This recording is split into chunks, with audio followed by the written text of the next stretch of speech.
Chapter 1307. The gold-clothed boy. The third bolt of lightning that fell was even stronger than the others. It was much more violent than the second, having reached 1.5 meters wide. The lightning struck the ball of golden liquid with great speed, causing it to violently quiver. However, it forcefully resisted the lightning that could kill even Saint Emperors. The ball did not dissipate, only shrinking a little. However, a closer look revealed that the energy within the golden liquid was rapidly strengthening, even though it had shrunken after being struck. It was undergoing a growth in quality, and the features of a human infant became much more evident and clear. Thunder boomed in the sky, shaking the surroundings. The lightning fell consecutively, with a fourth, fifth, sixth, seventh, and eighth bolt. Very soon, 8 bolts of lightning had rained down. Every single one of them struck the same place. Each one was more powerful and thicker than the last, and when the 8th bolt fell, the tremendous disturbance was enough to devastate the surroundings, turning them into darkness. The energy of the world in a surrounding 10,000 kilometers was vaporized, and the laws there fell into disorder. The saint rulers and saint kings almost fell out of the sky. The 5 saint emperors all paled. They all could feel the threat of death on that 8th bolt of lightning. It was so powerful that it could slay a saint emperor in a single moment. They would be helpless before it. Just what terrifying thing is hidden there? It can take on such terrifying lightning and still survive. The 5 saint emperors all felt extremely curious as well as some unease. No one was able to investigate just what was hidden beneath the mine, but all of them knew just how powerful and terrifying it was. Quite a few of them felt dread. This is transcendence.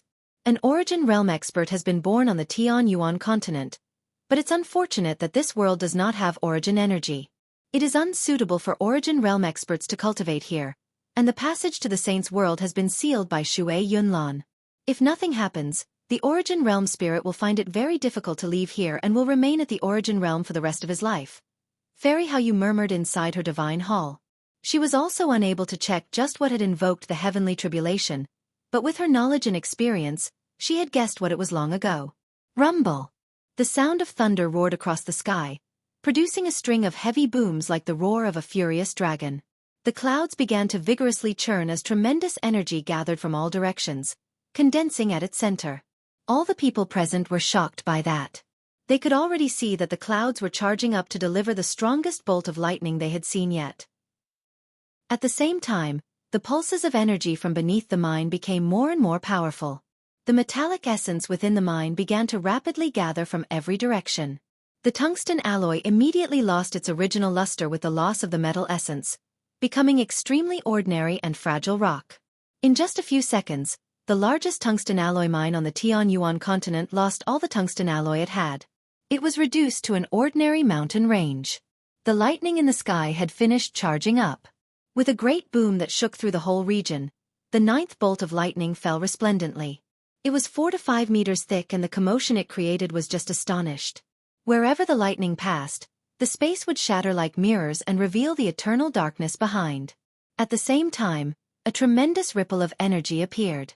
A dazzling, golden light rose up from below, quickly taking to the sky as if it wanted to rival the darkness of the void. It was a pillar of golden light. Like a dragon, it was vicious and violent as it climbed higher and higher into the air in an unstoppable manner. It collided with the lightning mid-air. Boom! A terrifying sound immediately erupted when two collided. Wild energy streams wreaked havoc in the surroundings while the mountain range immediately cracked apart. Countless mountains and cliff faces were flattened. The boom finally disappeared, and the cracks in the space began to heal after a long while.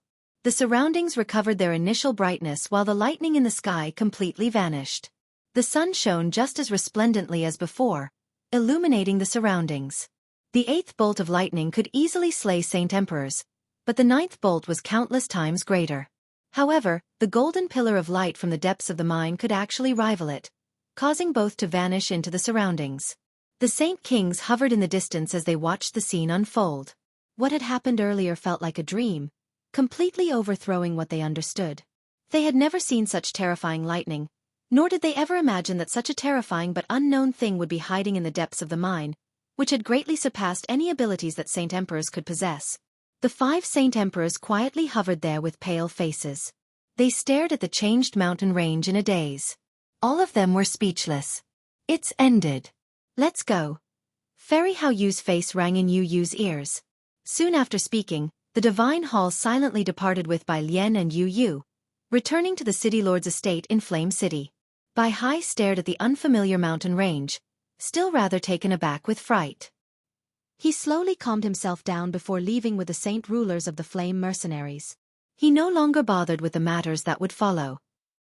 He knew very well that even if some treasure had truly appeared there, it would not be something that they could lay their hands on. The mine had been reduced to an ordinary mountain range, and even the terrifying energy below had completely vanished. However, there were still many Saint Kings who dared not to approach it, staring at the huge hole caused by the lightning in fright.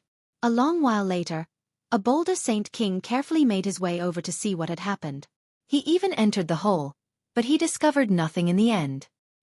He did not find any treasure. There was only ordinary stone and nothing else. Afterward, more and more Saint Kings approached the area to investigate. Even the 5 Saint Emperors did the same, but the outcome was the same. They failed to discover anything. Not to mention treasures, they did not even find the residue of any treasures. The lightning was so powerful, so the treasure was probably smashed into oblivion. An older Saint King shook his head and regretfully sighed. Many people agreed with what he said very quickly. They really could not think of any other explanation other than this. They immediately became regretful as well. Fortunately, it's not a new tunnel discovered by the Saints' world. Everyone, since that's all to it, let's hurry back to Mercenary City and continue to keep guard, said the Grand Elder of Mercenary City. Very soon, the Saint Kings from Mercenary City left and the mountain range became empty again. What was different from before was that it could no longer be called a mountain range. All the mountains had collapsed while a few of them had been flattened entirely. Mercenary City was still as bustling as before, but interesting discussions about the lightning could be heard on the streets. The matter became more and more exaggerated and more mystical, producing many versions of the story. A boy in gold clothes stood on a street of the city in a daze. He was less than a meter tall and possessed a pair of large, bright eyes. He passed through the crowd rather timidly, looking around as he walked as if everything was interesting. The boy was white and chubby. He was extremely cute and only seemed to be 3 or 4 years of age. His golden clothes brightly reflected light and were as resplendent as gold. They seemed to have been made from pure gold. The boy's attire drew the attention of many people in the surroundings very quickly, but even more people became fixated on his gold clothes. The gazes were mixed with greed, curiosity, envy, and so on. Chapter 1308. Reverberating through Flame City. Who's this kid? How can he wear such luxurious clothes at such a young age? They seem to be made from gold. I wonder which large clan he comes from. Gold is extremely heavy, but the boy's clothes look soft, just like cloth. However, it shines even brighter than gold. You can tell that it's made from something extremely valuable with just a glance. This body is really cute. He's white and chubby and his large eyes are filled with brightness. He really does make people want to spoil him. I want to have a child as cute as him in the future. The people on the street became fixated on him and their discussions shifted to him as the topic. The boy in golden clothes was as attention-catching as fireworks. That was how unique and dazzling he seemed. There were even quite a few people who went up to the boy to ask him about things. They asked for his name while some people directly asked him about his background. There were even some people had started fawning over him, asking about his well-being. They all believed that the boy belonged to an important clan, so once they got on good terms with him, they could even gain success and rise through the ranks. There were various people among them. Not only were there members of the Flame mercenaries, there were mercenaries from other groups as well. There were also those who had come to join the Flame mercenaries, those looking for work, as well as merchants and so on. Very soon, a great group of people had gathered around the boy and endlessly spoke to him. There were quite a few people who had come to watch as well. The boy was like a child who had never seen the world before. He became stunned when he was surrounded by such a large crow, staring at them blankly. His eyes were filled with curiosity as well as some timidness. "Kid, what's your name? Are you lost? Tell me where your home is. I'll take you back." However, the boy said nothing no matter what the surrounding people asked. He just stood there in a daze as he blankly stared back at everyone. His face was filled with confusion. A few sharper people immediately caught an inkling from the boy's behavior. They immediately guessed that the boy's background was nowhere near as complicated as they had imagined, because all descendants of large clans would undergo extremely strict education from a young age or be spoiled by their seniors' parents. They would possess a natural type of pride or supremacy, and not behave in such a confused manner. Is there something wrong with this child? Has he been abandoned by his parents? A person inquired. At that moment, the people around him became much quieter. Many people's opinions of the boy underwent some minute changes. At this moment, a fat, wealthy-looking middle-aged man dressed as a merchant approached the boy with small white clothes. He crouched down and said with a wide smile, "Child, I've been a merchant for several dozen years and my foresight is extremely great. I can tell with a single glance that the clothes on you are just far too ugly. They don't suit you. Look, I just happen to have these beautiful clothes on me. I'll give them to you. Come, let me take off your clothes and then you can wear this." The fat man quickly moved as he said that, taking the boy's golden clothing off as quickly as he could. He then changed the boy into the white clothes that were also rather valuable. The boy acted like he understood nothing. He did not resist, allowing the man to take off his clothes and change him into the white clothes that seemed even better. This was because he could sense that the fat man would not harm him, nor did he hold any hostile intent. "You filthy merchant. You're tricking a kid for his stuff." Many people in the surroundings began to curse when they saw this. There were also a few people who sighed inside. They felt regretful over the fact that they did not act earlier. The boy's clothes were clearly something extraordinary, but unfortunately, the merchant had taken them away first. After getting the gold clothes, the fat man twisted them forcefully. As expected, they were as soft as embroidered cloth. They could not fade since they obviously had not been dyed. They were made from a material he had never seen before, and with his knowledge, he could immediately tell how extraordinary the material was. He immediately smiled complacently, disappearing into the crowd with the clothes. A few burly men in the crowd looked at each other before leaving the crowd as well, tailing the fat man. The most valuable item on the boy was his clothes, so now that it was gone, the crowd immediately lost interest and dispersed very quickly. The boy continued on without the crowd. He looked around as he moved, curious about everything. He would sink into his thoughts from time to time, but no one paid any more attention to him. The fat man who had taken the clothes had already made it outside the city now. He had discovered that a few people were tailing him, but he paid no heed to them at all. Instead, he hurriedly pulled the golden clothes from his bosom in excitement. He had already determined that the value of the clothes was far greater than anything he could imagine with his many years of experience, because he was unable to determine what they were made out of, even with all his knowledge. He had never seen nor heard about anything like this.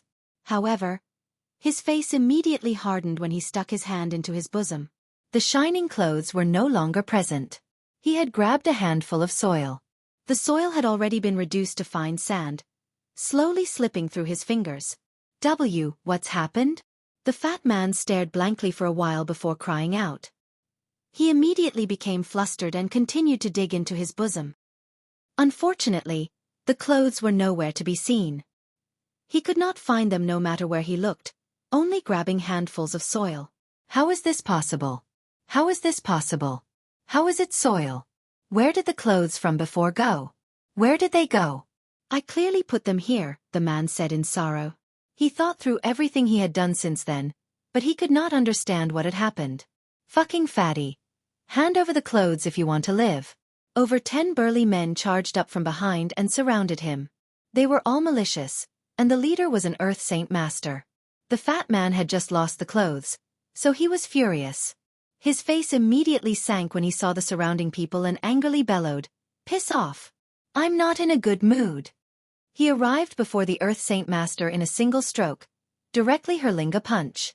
The fist shone with fire-red light as it erupted with a suffocating wave of heat. The punch moved very quickly. The Earth Saint Master could not dodge it, so he placed the huge sword in his hand vertically across his chest.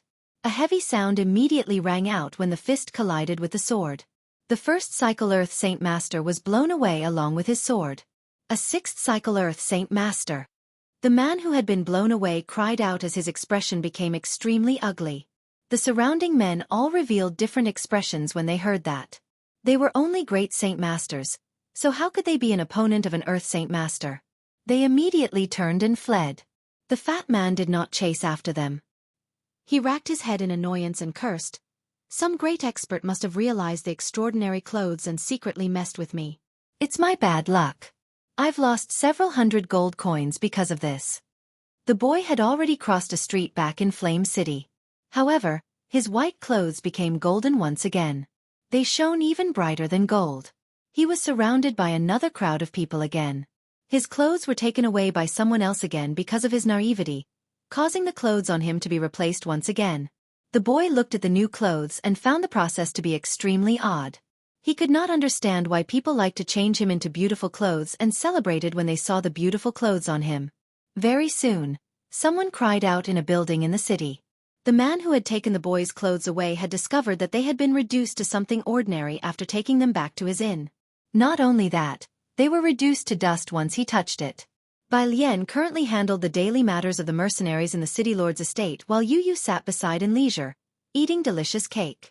At this moment, a guard ran in from outside and dropped to one knee.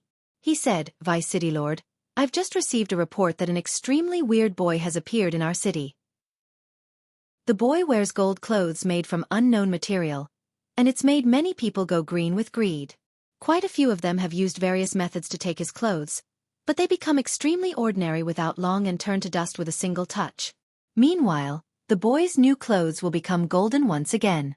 I suspect that this boy is far less simple than he seems, so I've specifically come to report this matter." Chapter 1309. A desirable boy. Bai Lian raised her head and looked at the guard in doubt after hearing his report. She asked, "Are you saying that all the clothes the boy wears will turn golden, like how they were before they were taken off, and the clothes that were taken turn to dust as well?" "Yes, Vice City Lord. That's exactly what's happening, and I've even sent people to verify the outcome. This matter cannot be wrong. The boy only looks to be 3 or 4 years of age, so he hasn't cultivated before, yet he possesses an ability like this. I believe he is definitely something impressive," the guard politely replied. Although he was an Earth Saint Master, a reasonably powerful expert, people like him were just far too plentiful in the Flame Mercenaries. As a result, he dared not to show any arrogance before Bai Lian even though she was weaker than him. Yu Yu looked over as she ate her cake and became interested. She said to Bai Lian, "Sister Bai Lian, I'm assuming that this boy possesses some natural ability. These types of people are extremely rare on the Tian Yuan continent. Why don't we go see just how wondrous he is?" Bai Lian became interested as well. She put down her work at hand and stood up in excitement. She said, "Okay, sure. I haven't gone out in ages, so we can stroll through the city with this." Yu Yu and Bai Lian had hit it off since they were around the same age, so they immediately left the estate on 2 mighty Class 5 magical beasts with a group of guards. A saint ruler secretly tailed them to protect them. The bright moon divine hall stood within the estate silently as it shone with an everlasting glow. Its presence was vast, and it was beautiful, but it was also filled with a holy presence. In an empty corner of Flame City, an ordinary house sat. It was pitch black inside. Visibility was non-existent, and it was filled with the silence of the dead. However, an invisible pressure seemed to permeate the interior, making the house feel suffocating. At this moment, the door to the building opened, but the sunlight outside failed to enter the room. A skinny man entered the house like a ghost before silently closing the door. He dropped to one knee and growled, "Sect Master, Vice Sect Master, the Vice City Lord Bai Lian, and you have left the estate together. Have they brought the bright moon divine hall with them?" A deep and husky voice materialized in the dark. "The bright moon divine hall remains in the estate. They have not brought it with them," the man politely replied. "I understand. You can leave," the same voice rang out again. It seemed to come from everywhere, making it impossible to discern the place it originated from within the darkness. "Yes, Sect Master. Vice Sect Master. I shall leave." The person turned around and left. He did not make a single sound as he walked, even when opening or closing the door. Fantastic. They finally left the City Lord's estate without the bright moon divine hall. "Sect Master, we can use this opportunity to take revenge." A heavy voice rang out again within the dark room, but it was clearly different than the person who had spoken before.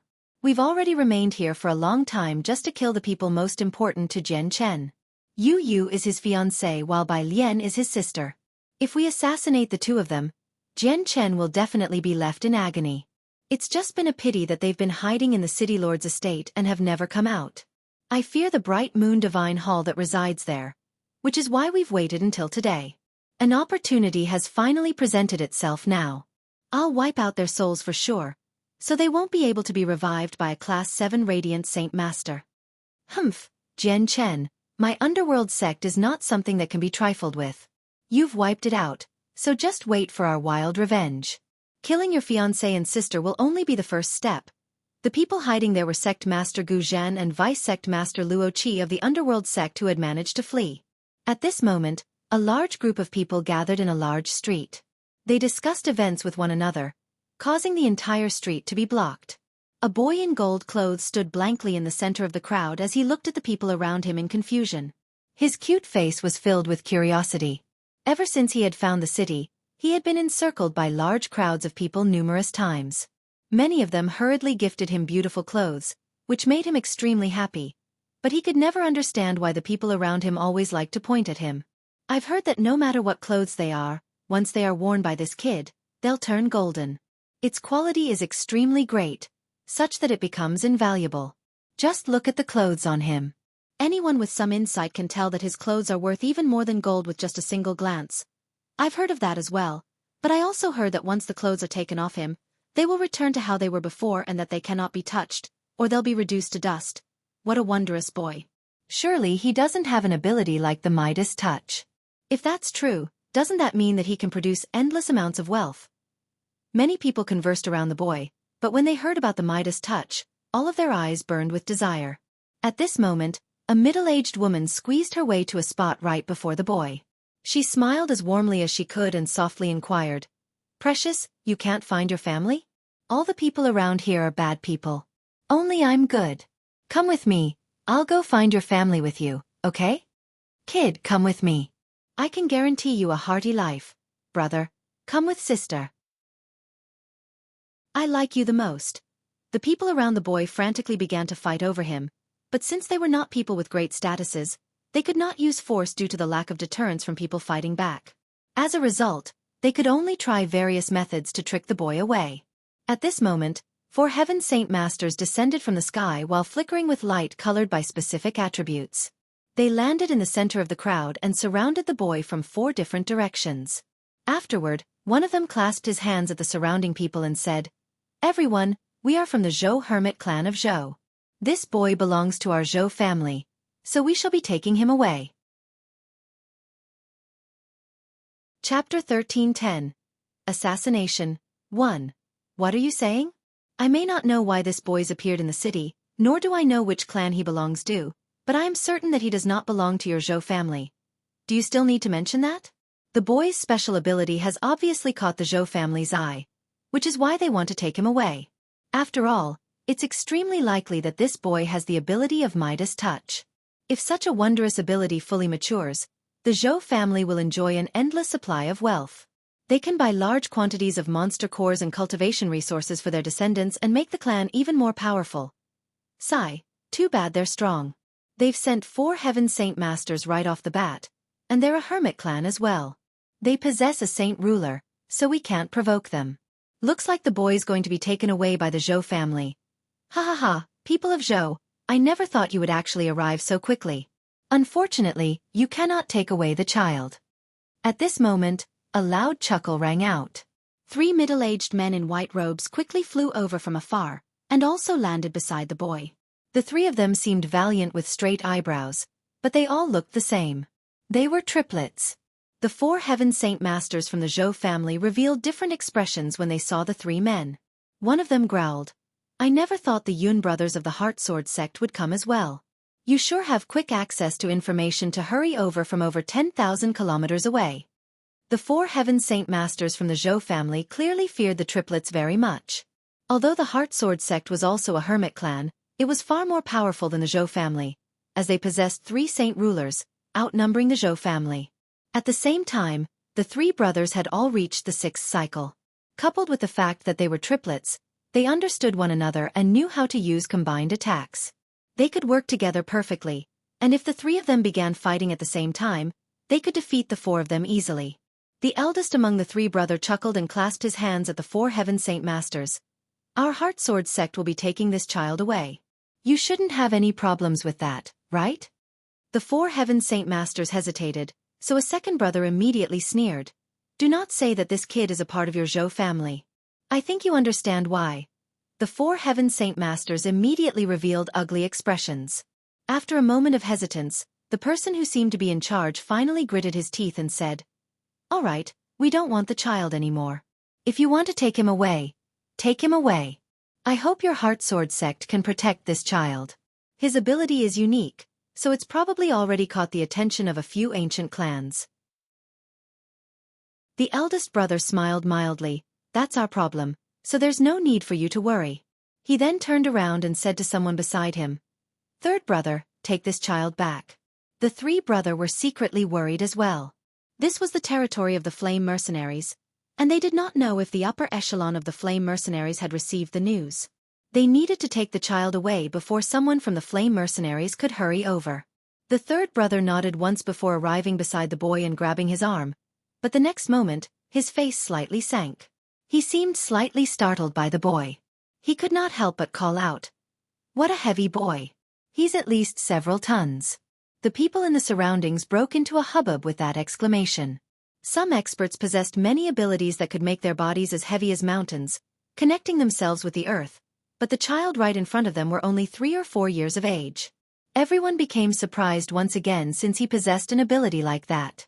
The 3rd brother immediately used both his hands. He wanted to lift the boy off the ground, but after using all of his strength and after his face had become flushed with blood, the boy did not move at all. He was shocked, and the gaze he sent the boy reflected exactly that. With his strength, he could lift things that were several dozen tons heavy, yet he was unable to lift the boy who was less than a meter tall. He found it difficult to believe. The eldest brother frowned slightly. At that moment, he too realized that the boy was probably far more complicated than he had imagined, which made him feel an even greater urgency to take the boy back. He did want the boy to be taken by another organization. "Second brother, let's do it together," he called out before grabbing the boy with the other man. However, even when all 3 of them worked together, they failed to lift the boy up, shocking the crowd. The boy stared at the 3 brothers in confusion as he blinked his large eyes. The 3 brothers wanted to vomit blood from his pure gaze.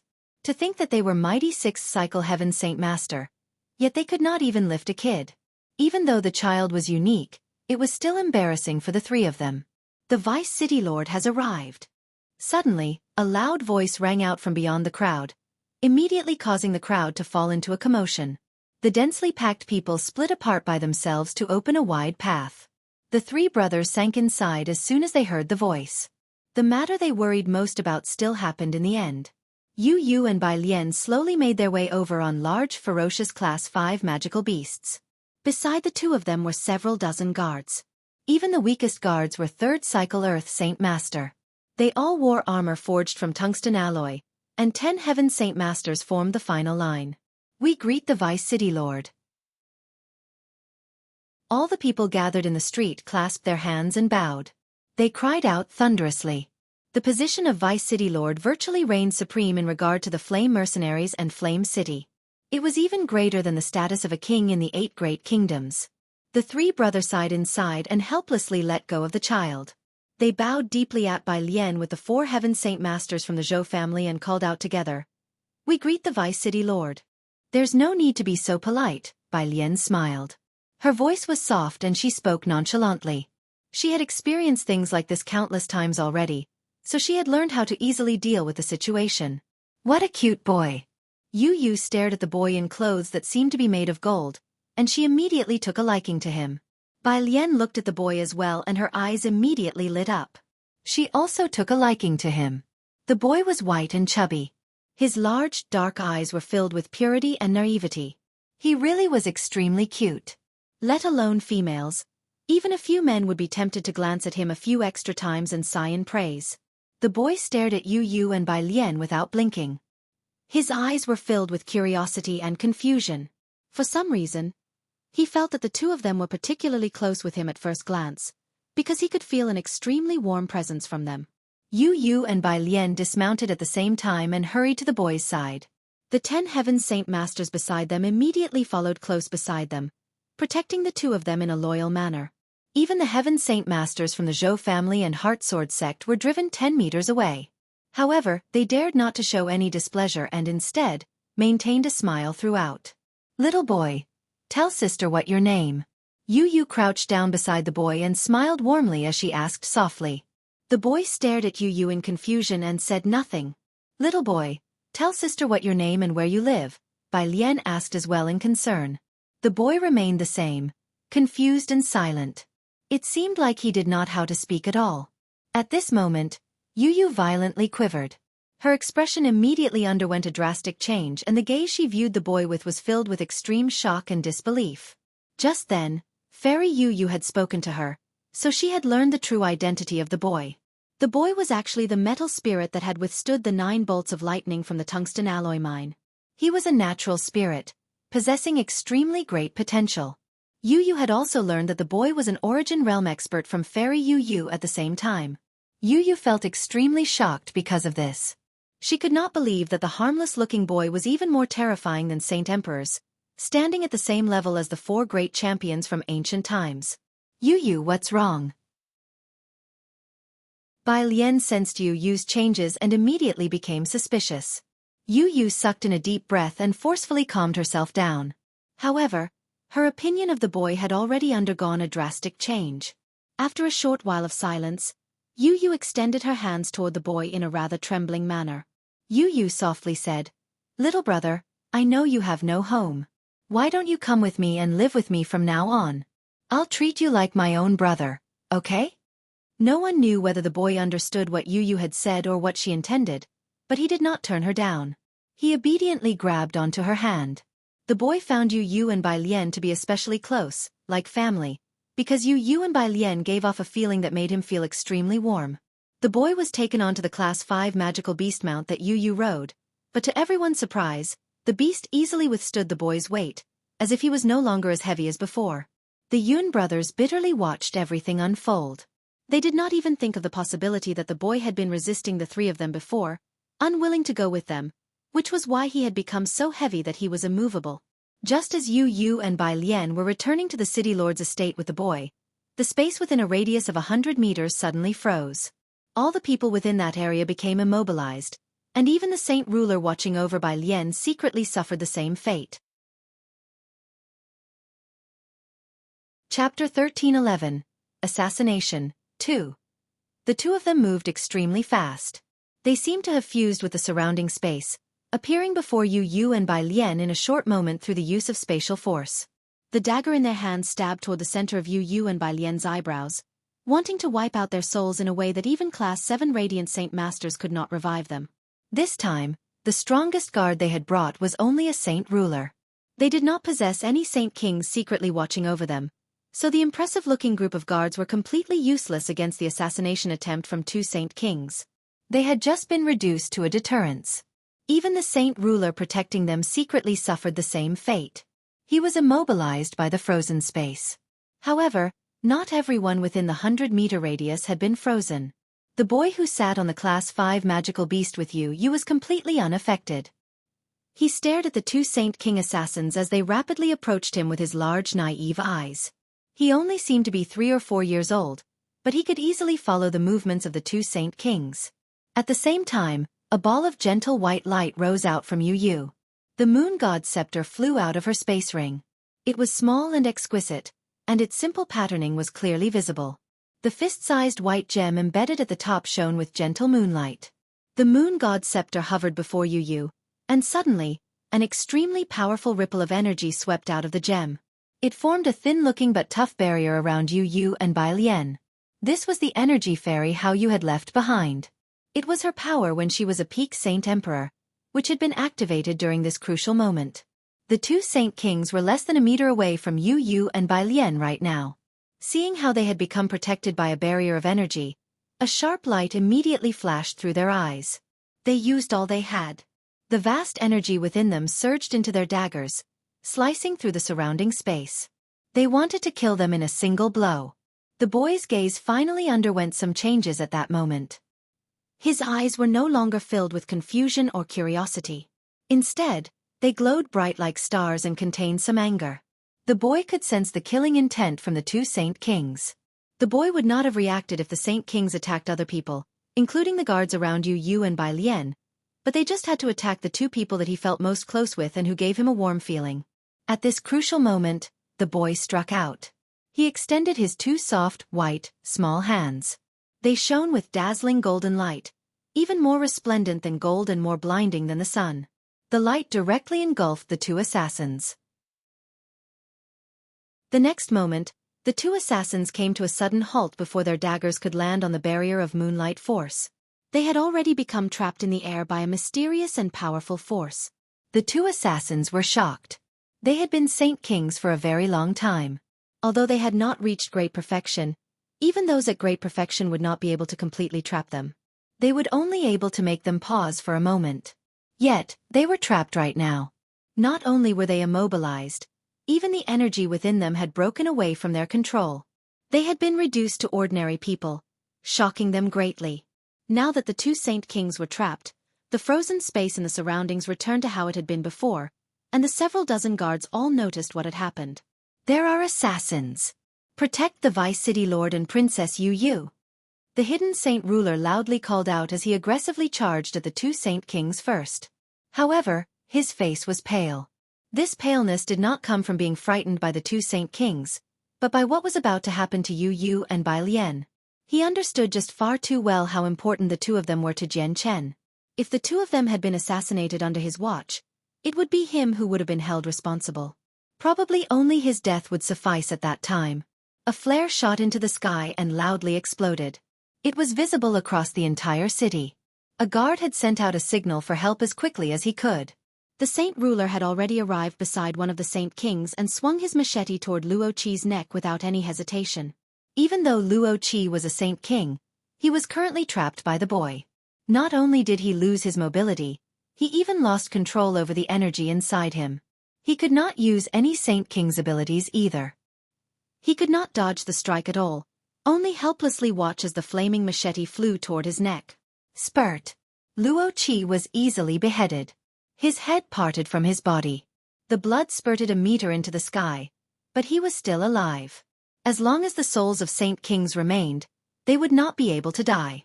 The Saint ruler became stunned when he saw how he had beheaded the Saint King so easily. However, he returned to his senses very quickly, and without any hesitation, he immediately swung at Luo Qi's head again, in attempt to wipe out his soul. Luo Qi's head was sliced into two by the swing. His fragile soul disintegrated away. Meanwhile, the 10 Heaven Saint Masters around Yu and Bai Lian boldly charged at Guzhan as well. They all struck out as hard as they could, covering Guzhan with wounds in a short moment even though he was just about to become a peak of Saint King. Chapter 13:12. Shao Jin Guzhan became wide-eyed and became filled with regret and humiliation. He was a mighty Saint King only an inch away from the peak of Saint King.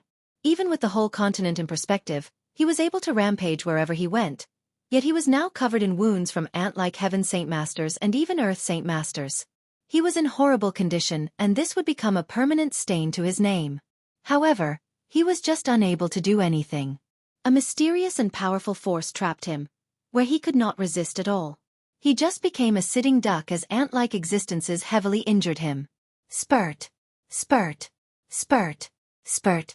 The several dozen Earth Saint Masters and Heaven Saint Masters rapidly swung their saint weapons at every inch of Guzhan's body. In the blink of an eye, he was covered in blood and the wounds on him had become countless. A large portion of his neck was gone, and only a third of the flesh kept his head connected to his body. His head had almost fallen off and was covered in wounds as well. He had become blind in one eye. Guzhan was an extremely powerful Saint King, but he was a human after all. He did not possess a naturally tough body like magical beasts. If a Class 8 magical beast was in the same situation, its body would be able to remain unscathed even from attacks of saint rulers. Am I really going to die to the hands of ants today? God damn it. I never thought that there would actually be a saint emperor hidden within Flame City. Is it Fairy Hao Yu? No, that's impossible. She's just a soul now. She doesn't possess her former strength, Guzhan growled inside. He was more willing to be slain by an expert as strong as him than be hacked away by a group of ants. He struggled with all he had, but the mysterious force was far greater than he had ever imagined. It was useless no matter how hard he tried. This person's a saint ruler at the very least. Experts at those levels will not die as long as their souls remain. Let's attack his head together, a heaven saint master called out.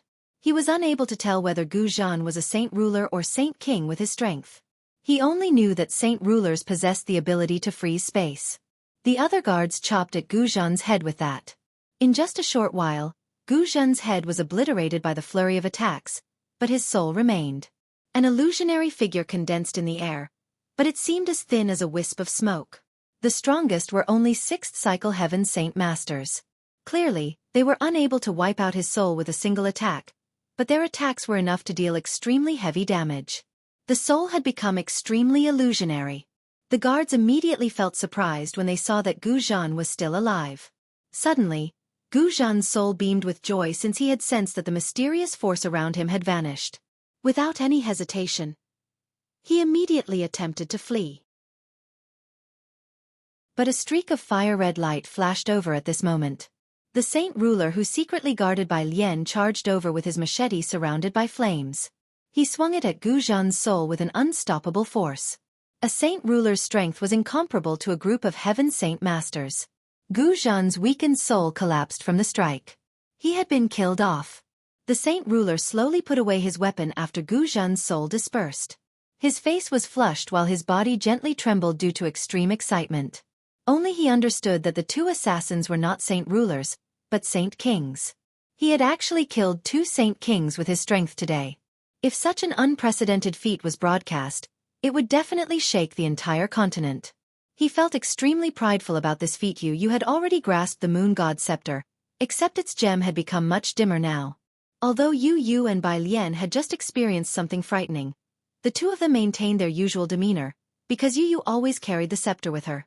It contained a fragment of power from Fairy Hao Yu all those years ago, so let alone attacks from saint kings, it could even easily block attacks from saint emperors. There was enough to last until the divine hall arrived. Little brother, I really have to thank you for before. If it weren't for you, I'd probably be in danger now. Yu put the scepter away and gently rubbed the boy's head. Her face was filled with affection. The boy immediately felt a warm feeling expand inside, as if he was being embraced by his family. It was comforting, calming, and lovely, while the closeness and familiarity he felt for Yu deepened as well. The boy suddenly looked at Yu with his large round eyes. They were so pure, yet filled with curiosity. He finally stuttered after a long while, "Sister." The boy did not seem to have spoken before, so the word seemed extremely difficult and foreign when he uttered the single word. Yu immediately beamed with joy. She happily said, "Oh, you've finally spoken. And I had thought that you didn't know how to speak." Yu was extremely excited inside. She knew the boy quite well. It was quite an honor to be called sister by an Origin Realm expert. "Good boy. Say sister as well." Bai Lian stuck her head over as well and looked at the boy affectionately. She paid no attention to the two bloody corpses up ahead. "Sister." The boy blinked as he looked at Bai Lian, calling her sister. However, he spoke much smoother this time. "You probably still don't have a name, right? Why don't I give you one? Seeing how you're wearing gold clothes, you might as well be called Xiao Jin." Bai Lian giggled happily. Afterward, he stuttered as he repeated the name. Xiao Jin. Xiao Jin. Xiao Jin. At this moment, most of the other guards and saint rulers had all hurried over from the city lord's estate. The person leading them was Bai Hai. He was in a complete panic, but when he saw that Yu and Bai Lian were fine, he let out a sigh of relief. "Fortunately you're fine, or I would have been riddled with regret." "Oh right.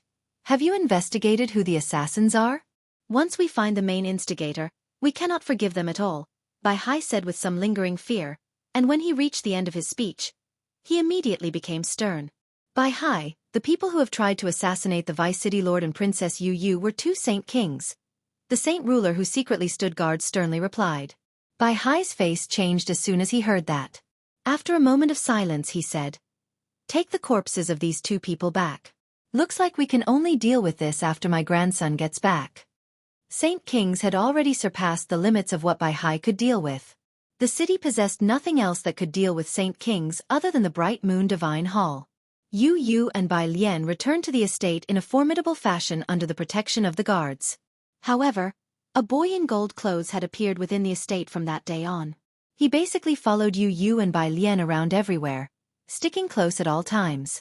He spoke very less and was extremely obedient, making him everyone's favorite. He would purposefully get close to Bai Hai at times as well, revolving around him such that even Bai Hai began to take a liking to the child. Yu Yu secretly told Bai Lian and Bai Hai about Xiao Jin's secret identity. Bai Lian wavered between belief and disbelief while Bai Hai broke into laughter. He completely thought that Yu Yu was joking, so he did not believe her at all. It was far too shocking that a boy, who seemed to be 3 or 4 years of age and could not even talk, was an Origin Realm expert. Nobody would have believed this revelation. Chapter 13:13. Movements of the Tao family in the world of Forsaken Saints. The scorching sun shone like blood as its demonic light illuminated the world. It was extremely hot, such that it felt like one's skin was being burned when it landed on people. The cultivation resources in the world of Forsaken Saints far outclassed the Tian Yuan continent. To the people of the continent, the world of Forsaken Saints was like the heaven of legends, a holy land for cultivation. However, Tian Yuan continent seemed like the realm of immortals in terms of scenery. There was nowhere in the world of Forsaken Saints that could rival the beauty of just a few places on the Tian Yuan continent. A vast mountain range only smaller than the World Mountains stood on the eastern side of the world. All the steep mountains possessed flat peaks, as if they had been forcefully chopped off by someone, allowing majestic ancient halls to stand on them. The hall in the very center was over 10 kilometers long and wide. It stood several thousand meters tall. It was the most eye-catching since it was completely made from white jade. The snow-white structure gave off a different kind of ambient light as the blood-red sun shone from above. It was enchanting. This was the most sacred and most glorious place of the world of Forsaken Saints, the Sacred Spirit Hall. The Sacred Spirit Hall was supreme within the world of Forsaken Saints because they were the rulers. If the world of Forsaken Saints was an extremely vast empire, the Sacred Spirit Hall would be the imperial palace while the Spirit King would be the current emperor. He possessed supreme authority and controlled the world. The Spirit King currently sat on a grand throne in simple clothes with a metal sword on his back within the hall. Below him sat over 40 Origin Realm experts quietly, and below them were the illusionary souls of several dozen Saint Kings at great perfection. Spirit King, the other world is pitifully weak. Not even a single Saint Emperor has appeared. Spirit King, the other world does not have origin energy and the energy of the world is thin. The strongest people among them are equivalent to Saint Kings at great perfection, and there's only a few thousand of them. Spirit King, the other world lacks origin energy, but the scenery there is extremely beautiful. It's like a realm of immortals. I swear that I've never seen such a beautiful world before. The Saint Kings all reported everything they had learned from the other world to the Spirit King without hiding anything at all. The Spirit King and the other Origin Realm experts all frowned. The strength of the other world was nowhere near what they had imagined. Spirit King, there's an extremely frightening plane of ice in the other world. As soon as I was transported away, I was frozen by extremely heavy frost. I lost consciousness without even being able to exist. Another Saint King at great perfection reported courteously. However, this only raised the slight attention of the Spirit King and the Origin Realm experts. There were quite a few danger zones in the world of Forsaken Saints that could kill Saint Kings at great perfection instantly, so it did not attract their attention. Spirit King, since the other world does not have origin energy, it's impossible for them to give birth to Origin Realm experts. As a result, the Origin Realm expert who guards the seal is likely to be a natural spirit, because only natural spirits can continue cultivating in such horrendous conditions, said an old man at returnance. He had lived for several tens of thousand years, so he was knowledgeable. He knew many secrets and rumors, something that the Spirit King could not rival since he was only 800 years old. Elder Mu too has raised a fair point. The Origin Realm expert is definitely a natural spirit. There can't be many of them, so what should we do next, Spirit King? Another returnance elder asked. The Spirit King paused for a while before coldly replying, "The plan will remain the same. Once the spatial tunnel stabilizes enough, send 500 personal guards through. Since the other world does not welcome us, we can only conquer it by force. But your personal guards are only Saint Emperors. They won't be able to contend with that Origin Realm expert," a returnance elder said with some worry. The Spirit King did not waver at all. The metal sword on his back produced a clear resonance as it flew into his hand as a dark streak. He gently rubbed it and said, "Just let my sword of passing clouds deal with that origin realm expert. I'll leave a portion of my power in the sword. I may not be able to use my full strength, but it'll be more than enough to keep that expert busy." A huge divine hall stood in the territory of the sea goddess hall within the sea realm. It was the main base of the Tao family. Many newly built buildings stood around it, housing a few ordinary clansmen within the alliance. After experiencing the intense battle with the Turtle Clan, the alliance always kept the divine hall outside. All the important members of the alliance, including the several Saint Kings, stayed in the divine hall to prevent a sudden sneak attack from the Turtle Clan. The Tao family had suffered heavy casualties last time and had lost several Saint Kings. The violent ripples of battle had even affected the foundation of the clan, but this failed to weaken them. They had become even more powerful than before. This was because Tao Zhengtian used this as an opportunity to gain complete control over the clans in the alliance. He was the only one in possession of a divine hall, so the other Saint Kings could only join the Tao family to protect themselves from the Turtle Clan's attempts at revenge. Tao Zhengtian sat at the center of the divine hall in the back while the Saint Kings from the other clans sat beneath him in an orderly fashion. They were very reluctant to have their relationship with the Tao family devolve from allies to subsidiaries, but they were helpless to stop the transformation. The strength of the Turtle Clan has surpassed all of our imaginations. We may have a divine hall that the Turtle Clan can do nothing to, but they also have one as well, so we can't do anything to them either. Our enmity has already reached a point of no return, where only one of us, the Alliance or the Turtle Clan, can remain in the end. With my understanding, the ruler of the Turtle Clan is an unprecedented genius. His strength has rapidly increased, and in just a few short years, he's grown from the 15th star expert to the 16th star, and he's a rather powerful 16th star expert. If this continues, he'll become an emperor without long, Tao Jingtian said heavily. He was extremely stern. The Saint Kings below felt shocked. One of them immediately asked in doubt, "Patriarch Tao, becoming an emperor is not that easy. Aren't you overestimating the ruler of the Turtle Clan by saying he will become an emperor?" "Yeah, Patriarch Tao. The ruler of the Turtle Clan really does have some skill. I do believe that he will reach the level of Hall Elders, but I cannot believe that he will become an emperor." The Saint Kings in the hall revealed their doubts. Tao Jingtian slowly answered, "Who knows about the future? I've conducted special investigations of the ruler from the Turtle Clan, and according to what I can recall, he was not even a 14th star expert a few years ago. The Grand Elder of the Turtle Clan had been slain by one of the 5 great magical beasts and 2 of the great human experts. It's only been so long since then, yet he's already become one of the stronger 16th star experts. His rate of improvement really is unbelievable. If you're saying it's due to some heavenly resource, I really cannot think of anyone that can increase his growth at such a rate. As a result, I've concluded that he possesses shocking talent, and his potential is tremendous. If he successfully matures, he will definitely become an emperor in the future. At that time, there will only be death for us even if we have the divine hall." The Saint Kings all revealed ugly expressions. They all felt extremely heavy inside. Tao Jingtian continued, "As a result, we need to kill him before he fully matures. Patriarch Tao, the experts of the Turtle Clan outnumber us, and they also possess a divine hall. We cannot kill their ruler," a Saint King bitterly replied. Tao Jingtian sinisterly smiled. "I have my plans for this. If it succeeds, the ruler of the Turtle Clan will be dead for sure, even if he has a divine hall." Tao Jingtian immediately concluded the meeting before silently leaving the divine hall without alerting anyone.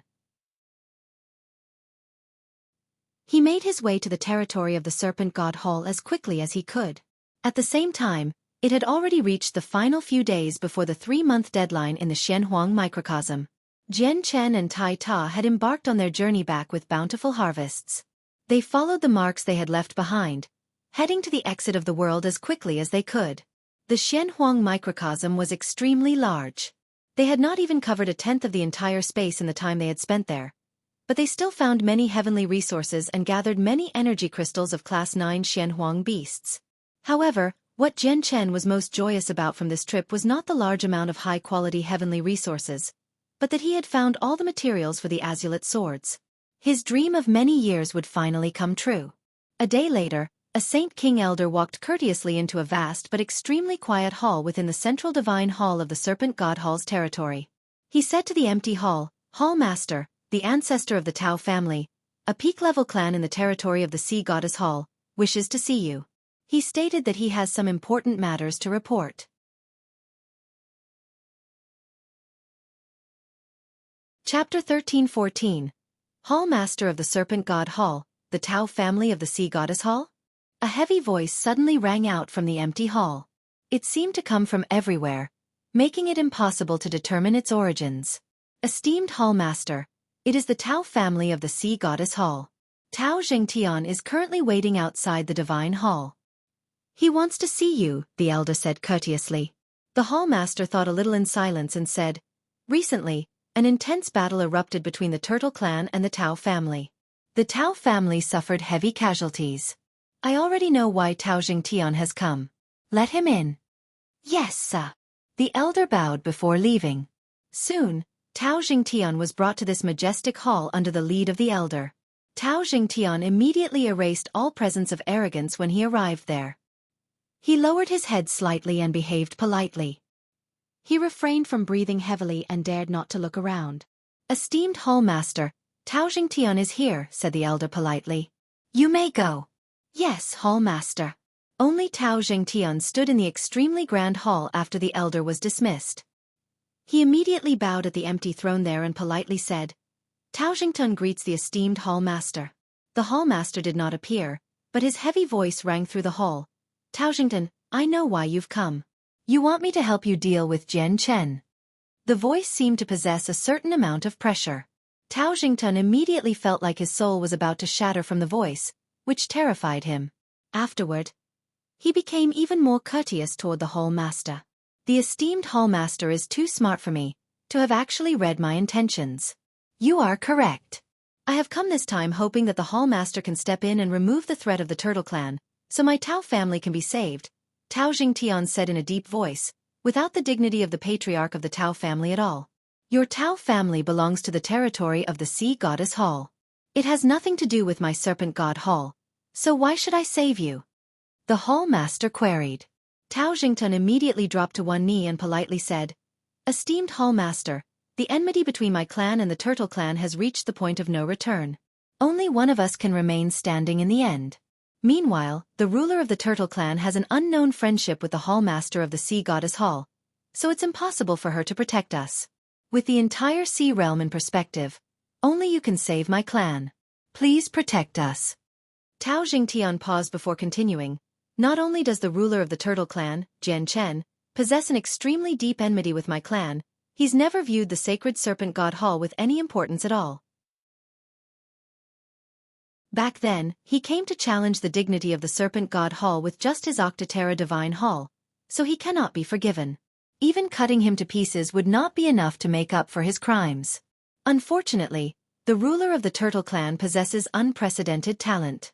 He's growing just far too quickly. He's reached the 16th star from the 14th star in just a few short years, and he's reached the higher levels of the 16th star. If he is given some more time, he'll definitely reach the level of emperors. At that time, not only will he devastate my Tao family, he'll become even more fearless. He will cause trouble for the Serpent God Hall and cause endless problems for the esteemed Hall Master." The Hall Master fell silent after listening to Tao Zhengtian's analysis. Only after a long while did he say, "What you said is rather reasonable. Jian Chen's talent is very great and his speed of growth has even taken me aback. He really might become an emperor once he is given enough time." Tao Zhengtian cheered inside. He knew that the Hall Master had been tempted, so he took the opportunity to add, "Esteemed Hall Master, we cannot let the ruler of the Turtle Clan to become an emperor, because he belongs to the territory of the Sea Goddess Hall and has an extraordinary relationship with the Hall Master of the Sea Goddess Hall. If he becomes an emperor, the strength of the Sea Goddess Hall will skyrocket. At that time, probably the balance of the entire sea realm will shift. This is extremely detrimental to you, esteemed Hall Master, so we need to eliminate the ruler of the Turtle Clan as soon as possible." This time, the Hall Master fell silent for quite a long time. He also seemed to be able to sense the danger that Jian Chen would bring. The forces of the sea realm were locked in a three-way stalemate right now, where each territory possessed an emperor. They were in a balance with one another, But if the sea goddess hall gained another saint emperor, then the balance would definitely be broken. The hallmaster finally said after a very long time, Taoxington, there are restrictions between we three emperors. We cannot trespass each other's territory so easily. At the same time, that little girl Yadrium has become a saint emperor slightly later than me, but her strength is unfathomable. She is not easy to deal with, so I cannot cross the boundary to slay the ruler of the turtle clan. You are responsible for baiting him into my territory. As soon as he sets foot here, I can kill him without any fear. At that time, even that little girl Yadrium won't be able to say anything. Yes. Do not worry, Hallmaster. I will definitely draw the ruler of the turtle clan here. Tao Jingtian was overjoyed. He appeared excited but mumbled inside. I never thought that the hallmaster of the serpent god hall would fear the hallmaster of the sea goddess hall so much. Looks like she's stronger than him.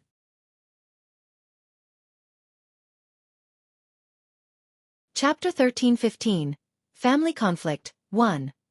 Virtually all the saint kings of the Tian-Yuan continent had gathered in Mercenary City. Only a few saint rulers were temporarily able to avoid the affair. People needed to be at least saint kings to deal with the threat of the foreign world. The saint rulers were no different from cannon fodder before saint kings and saint emperors. Although there were far more saint rulers than saint kings on the Tian-Yuan continent, their numbers were limited. Unless they ran out of options, they would never let saint rulers die for nothing because they were the future of the continent. Over 30 people of different ages had gathered in the ancestral hall of the protector Chongyang clan. They were all saint rulers, and a few of them had reached the 9th heavenly layer. They were only an inch away from becoming saint kings. An old, dignified, 9th heavenly layer saint ruler said to the group, "Everyone, I've summoned you here today to discuss an important matter. Not only does this relate to our dignity, it also connects to the prestige and status we should have as a protector clan." The old man was Chongyang Qing Yu, the most prestigious person among the Qing branch aside from the esteemed great elders. Not only was this because of his level of cultivation, it was also because of his talent. He was one of the few saint rulers who had managed to grasp a saint-tier battle skill. At the same time, he already had a foot planted in the realm of saint kings and would become the 4th great elder of the Qing branch soon. None of the saint rulers from the Qing and Yuan branch said anything. They all looked at Chongyang Qing Yi. He had become the backbone of the clan in some vague sense now that the great elders were not present. Chongyang Qing Yi paused and looked around. He became extremely stern and then said, "I think some of you already know what I am going to say next. Correct, it'll be related to the Zhu branch breaking away from the protector clan. Since ancient times, the 3 branches have all been one family. Yet the people of the Zhu branch have actually broken away over a single saint's fruit and have even worked with magical beasts to seal our miniature world. We're one of the 10 protector clans after all. So when have we ever experienced such humiliation without doing anything? As a result, we cannot let this matter slide. The esteemed great elders have gone to Mercenary City for some important matters, so they are busy for now. This is why we need to act personally to regain the dignity of the clan." Chongyang Qing Yi. Do you plan on making trouble for the Chongyang clan in Lore City? What do we do if we come across the 3 magical beasts? We can't deal with them, another old man, also a 9th heavenly layer saint ruler, asked. Chongyang Qing Yi smiled mysteriously and said, "That's not necessarily true. We're not looking for trouble, but resolving matters within our clan, getting the people of the Zhu branch to return to our protector clan. The Zhu branch won't be able to leave so easily just because they want to. You don't need to worry about the 3 magical beasts. According to what I know, virtually all the saint kings have gathered in Mercenary City, so the 3 magical beasts are no exceptions either. The Chongyang clan in Lore City no longer possesses a saint king watching over them. They just have a few old friends that we know." Chongyang Qing Yi is correct. We've been sealed up in the miniature world for such a long time, so how can we let the matter slide without saying or doing anything? Otherwise, people will just look down on us. A middle-aged man in red robes nonchalantly added. He was a saint ruler from the Yuan Brock, currently at the peak of the 8th heavenly layer. The other saint rulers obviously had nothing else to say now that the representatives of the 2 branches had agreed, so the rest of them agreed with Chongyang Qing Yi's suggestion. They had been locked up in the miniature world like prisoners since a few days ago, so they were utterly furious. All they lacked was someone to initiate everything. The Chongyang clan remained as peaceful as before in Lore City. Only the people from a few nearby hermit or ancient clans had come to visit them. Because of the Chongyang clan, even the status of the Jessen kingdom had risen. They had become a kingdom even more well-renowned than the 8 great kingdoms. Although the overall power of the kingdom did not rise quickly, its status was different than before. Suddenly, the sky above the peaceful clan began to violently twist. A space gate quickly formed. Before the people had even emerged, a vast presence surged out like a tidal wave, permeating the entire region and engulfing the entirety of Lore City. Saint rulers poured out of the space gate one after another soon after. There were over 30 of them in total. They all floated high up in the air with the Chongyang clan beneath them. They were the saint rulers from the Yuan and Qing branches. They had come through the space gate in the clan without the need of a saint king. All the people in the city sensed their arrival, because the presence from over 30 saint rulers was far too powerful, having even surpassed the presence of a single saint king. It caused the surrounding air and clouds to churn as the energy of the world was sent into a rampage. It alerted all the people within the city. The saint rulers in the forbidden grounds of the Chongyang clan sensed that the people had come with hostile intent. They took to the sky as quickly as possible. All the saint rulers from the Zhu branch moved together, meeting the Yuan and Qing branches in the air. They looked at them in anger. "So it's you. Why have you come?" A 9th heavenly layer saint ruler old man from the Zhu branch heavily questioned. They had severed their connection with the 2 branches long ago, so they were no longer related to one another. Chongyang Qing coldly smiled. The Chongyang clan in Lore City was originally a branch family of our protector clan, so we obviously can come and go as we please. Do we need a reason? What a bunch of lies. The Chongyang clan of Lore City was founded by my master, Chongyang Zhu Yun Kong, single-handedly. Now that master is no longer a member of the protector clan, the Chongyang clan of Lore City is obviously not connected to the protector clan in any way or fashion. Uncle Chong flew up from below in the attire of a caretaker. He spoke forcefully. He had already learned that Chongyang Qing Yun wanted to take the saint's fruit from the 4th young master, so he had caused the 2 other branches to battle the Zhu branch. As a result, he did not have a good opinion of the Chongyang protector clan. Coupled with the fact that he was a saint ruler now, he stood on equal level with the people there. It was obvious that he possessed the confidence to speak.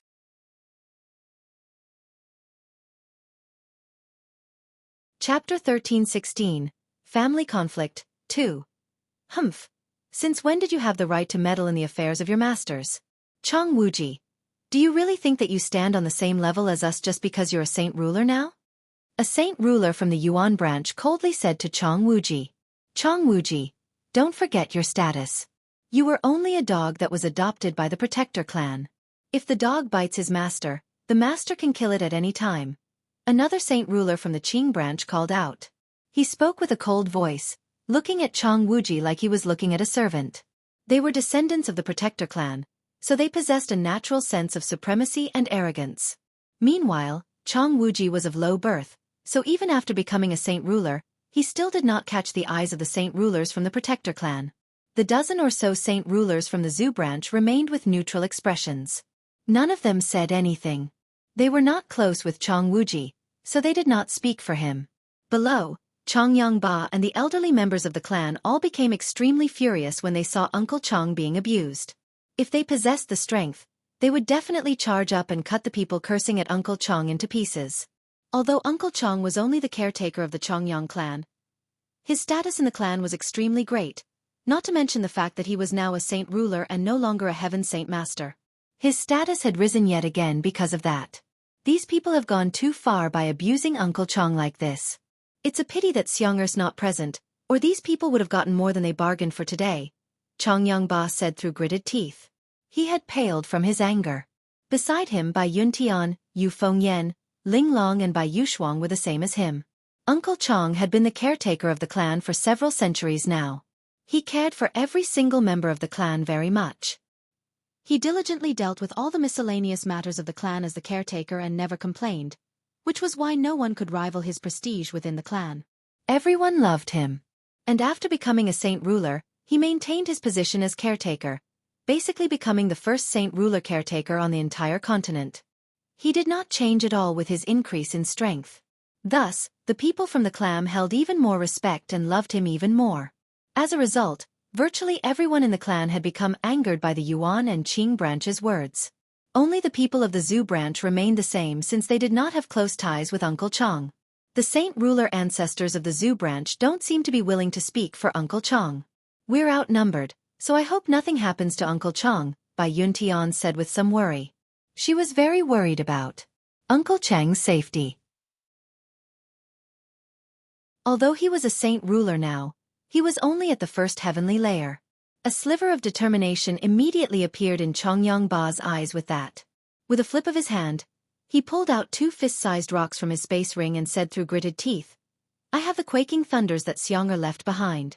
Xiang'er said that these quaking thunders have been charged by Saint Kings. Although they might not harm Saint Kings, they are more than enough to deal with saint rulers. If they dare to touch Uncle Chong, then I'll do it.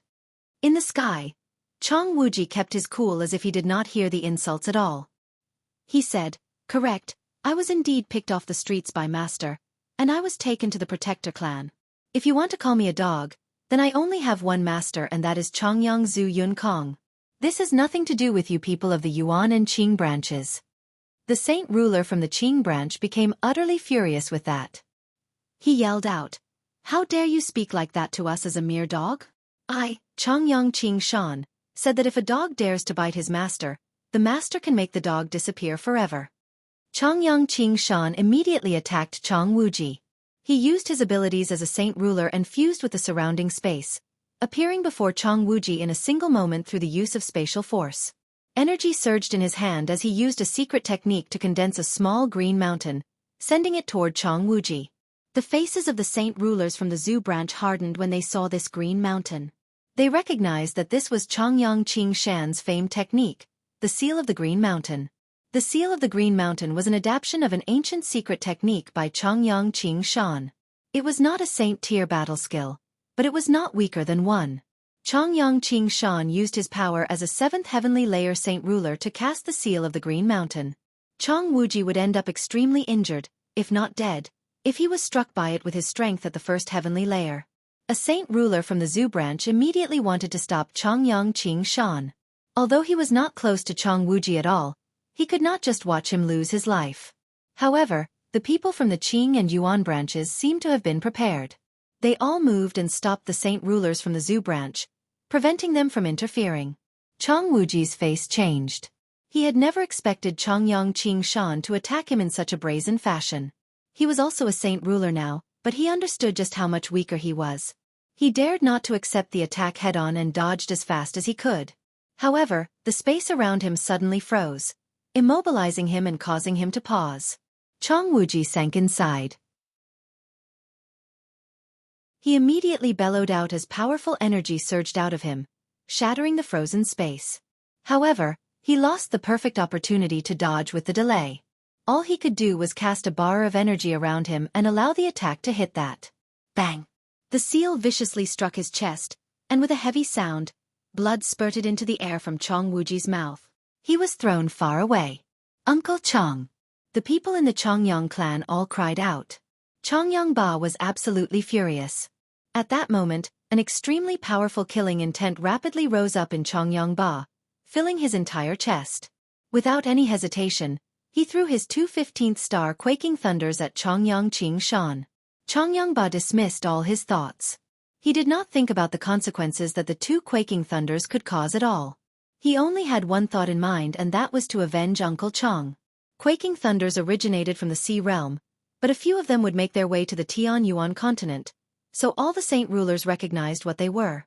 They immediately revealed different expressions and dodged in all directions, moving away from the quaking thunders as quickly as possible.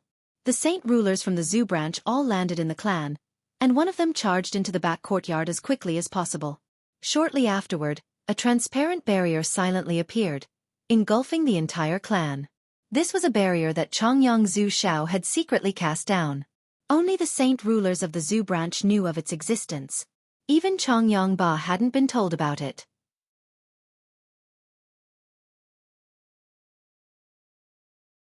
Chapter 13-17. Family Conflict. 3. Chongyang Ba returned to his senses after throwing the quaking thunders. His face immediately changed as he muttered inside. "Oh no! This was because the 2 quaking thunders he had thrown were of the 15th star, equivalent to strikes from 4th heavenly layer Saint Kings. Attacks from Saint Kings were terrifying. Even if they exploded several hundred meters in the sky, the ripples could still flatten the entire Chongyang clan. After all, the Chongyang clan was not a capital city of the continent, let alone Flame City. It was an extremely ordinary clan, so it was unable to defend itself at all. However, Chongyang Ba finally calmed down a little when he saw the transparent barrier being erected in the air. There were around a dozen saint rulers from the zoo branch around as well. If they cast down a barrier together, it might not have been able to stop the ripples of the quaking thunders entirely, but it could minimize the damage. The extremely powerful ripples of energy from the 2 quaking thunders followed after Chongyang Qingyun while all the saint rulers of the 2 branches fled frantically.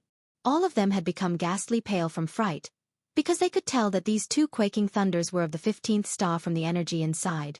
Once they erupted, they would be equivalent to an attack from a 1st heavenly layer Saint King at the very least. They could even be more powerful. The saint rulers of the 2 branches fled from the quaking thunders as quickly as possible. None of them wanted to come into contact with them. And Chongyang Qingshan was no exception either. He quickly shot back with a pale face. He was both surprised and angered. He was surprised over how such a weak person in the Chongyang clan possessed a high-quality quaking thunder, and he was angered over the fact that a mere branch clan member dared to throw a quaking thunder at him, an elder of the Protector clan. That was an unforgivable offense. However, Chongyang Qingyun dismissed all his thoughts very quickly. His gaze became horrified and filled with fear. He had discovered that the 2 quaking thunders had locked onto his presence. They had been tailing behind him the entire time. No matter how he fled, it was useless, and the energy within the quaking thunders was rapidly beginning to activate, so they moved faster and faster. No! Chongyang Qingshan yelled in fright as he became horrendously pale. He could at least survive, albeit half alive, against just a single 15th star quaking thunder, but it was extremely likely that he would die if he had to take on 2 quaking thunders at the same time. Suddenly, Chongyang Qingyun changed directions and flew in the direction with the most people. The 2 quaking thunders began to shine with bright white lights as they tailed behind him with terrifying pulses of energy. They moved faster and faster. Chongyang Qingyun, you bastard. Don't follow us. Go somewhere else. Fuck. Chongyang Qingyun, we've never offended you, so don't draw them over here. The saint rulers from the 2 branches were exasperated. They all cursed his ancestors as they desperately scattered. Chongyang Qingyun was bitter. He had only punished a rude person.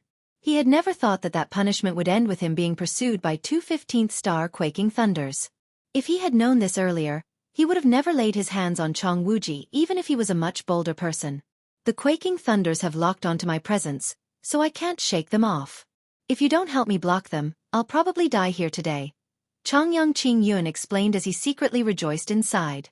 It was fortunate that the person who had thrown the quaking thunders was not strong, so their initial velocity was slow, which was why he was able to flee for so long despite being pursued by these quaking thunders. However, as the energy within them was activated, their speed would increase as well. At that time, even Saint Kings would not be able to avoid even one of them, let alone him, a mere saint ruler. Chongyang Qingyi halted and cried out, "Don't panic, everyone. We have over 30 saint rulers with us. Let's work together to stop the 2 quaking thunders. Everyone gather near me immediately." Everyone's eyes immediately lit up. If a single person were to attempt to stop the quaking thunders, it would indeed be extremely dangerous. But if they all worked together, these 2 15th star quaking thunders were not so terrifying anymore. All the saint rulers began to gather near Chongyang Qingyu at almost the same time. They all created a powerful barrier of energy as Chongyang Qingshan charged over with the 2 quaking thunders. The quaking thunders collided with the barrier, and they exploded simultaneously. The explosion produced a deafening boom as violent streams of energy wreaked havoc in the surroundings, causing space to twist and crack. A powerful ripple of energy shot down, but it was stopped by the barrier Chongyang Zushao had cast down, allowing the Chongyang clan to safely endure. All the saint rulers from the 2 branches displayed various complexions and became rather pale. The barrier they had created together had collapsed. They had all cast down another barrier around themselves as quickly as possible, before retreating from the surge of energy that the quaking thunders had released. Chongyang Qingshan was the most miserable. The quaking thunders had locked onto his presence, so he suffered the heaviest attack. Blood sprayed from his mouth as he shot off like a broken kite. He constantly spat out blood. He managed to stay alive, but he was very severely injured. The two quaking thunder expanded across a very large area, so most of Lore City was affected. Countless structures collapsed, reducing the entire city to a mess. There were a lot of people who became injured, but fortunately, many people in the city knew that things were going to happen in the Chongyang clan, so they had all made preparations, and thus, no one died. A while later, the ripples of energy from the quaking thunders finally settled. The Chongyang clan below emerged undamaged while the saint rulers from the Qing and Yuan branches gathered together in the air. They were dirty and in horrible conditions. Chongyang Qing Shan had lost his ability to levitate due to his injuries, so he was carried by two other saint rulers from the Qing branch. They were all sheet white. They had set out with such a large party to regain their lost dignity, to vent their unhappiness from being trapped for so long, and to get the people from the Zhu branch to return to the clan. They had never thought that they would get more than they bargained for. Chongyang Ba finally let out a breath of relief after seeing that the Chongyang clan was fine. He pulled out another two quaking thunders from his space ring and furiously roared at the group of people in the sky. I have quite a few quaking thunders here. Those two before were 15th star ones. I'm holding 16th star quaking thunders in my hands right now. If you want to act so brazenly, I won't be holding back. Not only did they insult Uncle Chong, they've injured him as well. We cannot spare them today, Bai Yuntian furiously added and also pulled out two 16th star quaking thunders from her space ring. They were also of the 16th star. Jian Chen had obtained quite a few 15th and 16th star quaking thunders from the Sea Realm, several at the peak of the 16th star. He had basically left all of them with his family.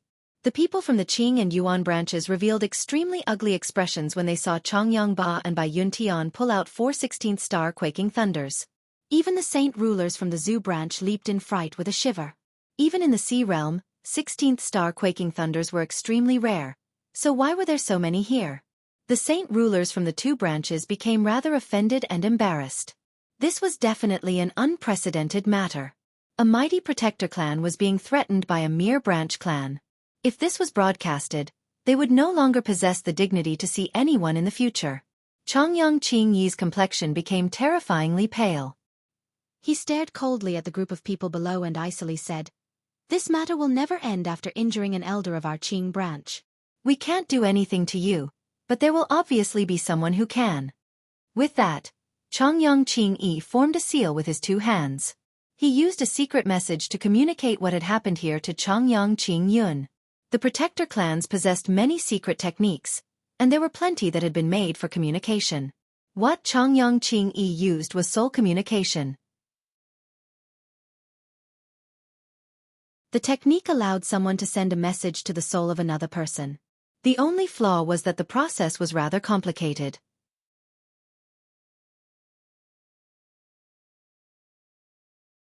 Chapter 13:18 Family Conflict 4. Many saint kings and a few saint emperors hovered above the ruins of Mercenary City.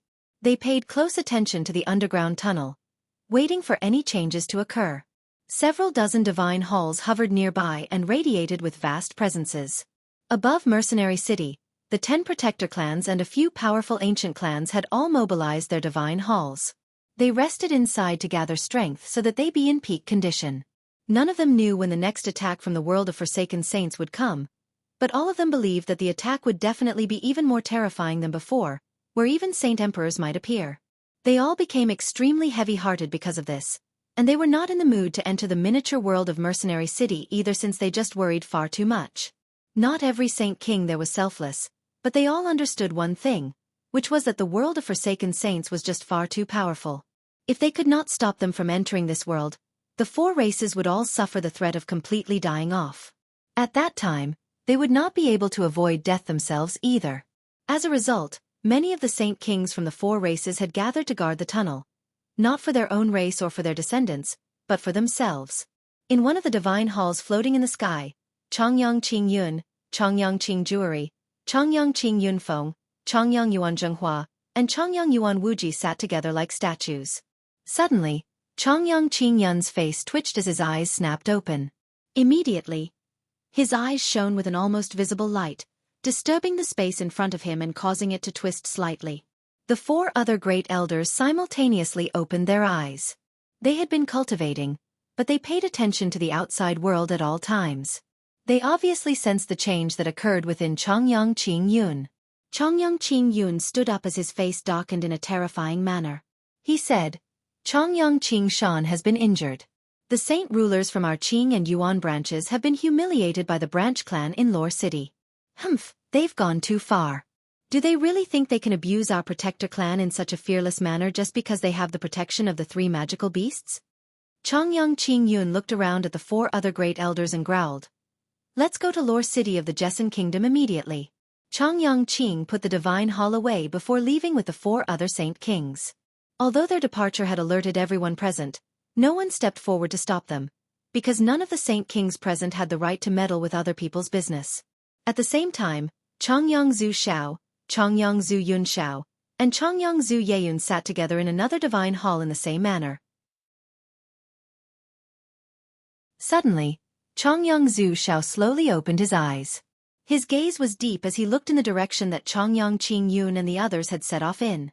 He slowly said, "The people of the clan have sent me a message. The people of the Qing and Yuan branches have created quite a mess in Lore City. Chongyang Qingyun and the others have just departed as well, so they're probably going to Lore City. Let's go back and have a look as well. I've cast a barrier to protect the clan, but it won't be enough to stop Chongyang Qingyun." Lore City was over 1,000,000 kilometers away from Mercenary City, but Saint Kings only needed a single instant to traverse this distance. A space gate ripped open near the city soon after Chongyang Qingyi had sent the message. A tremendous presence wildly surged out before anyone could emerge from it, causing the space there to freeze. Even the surrounding energy of the world fell silent. Afterward, the 5 great elders emerged from the space gate with Chongyang Qingyun at the lead. When they saw the saint rulers from the 2 branches in horrible conditions, their faces immediately sank. Sharp killing intent filled their eyes. They then saw the bloodied Chongyang Qingyun, who was basically hanging off 2 other saint ruler, and they became even more enraged. How dare they? They're just a mere branch clan, yet they dare to injure an elder of my Qing branch. Chongyang Qingyun immediately fell into an utter rage as he roared out, causing the energy around him to churn. He had almost snapped. Chongyang Qingyun arrived before Chongyang Qingshan with a single flash and carefully examined his wounds.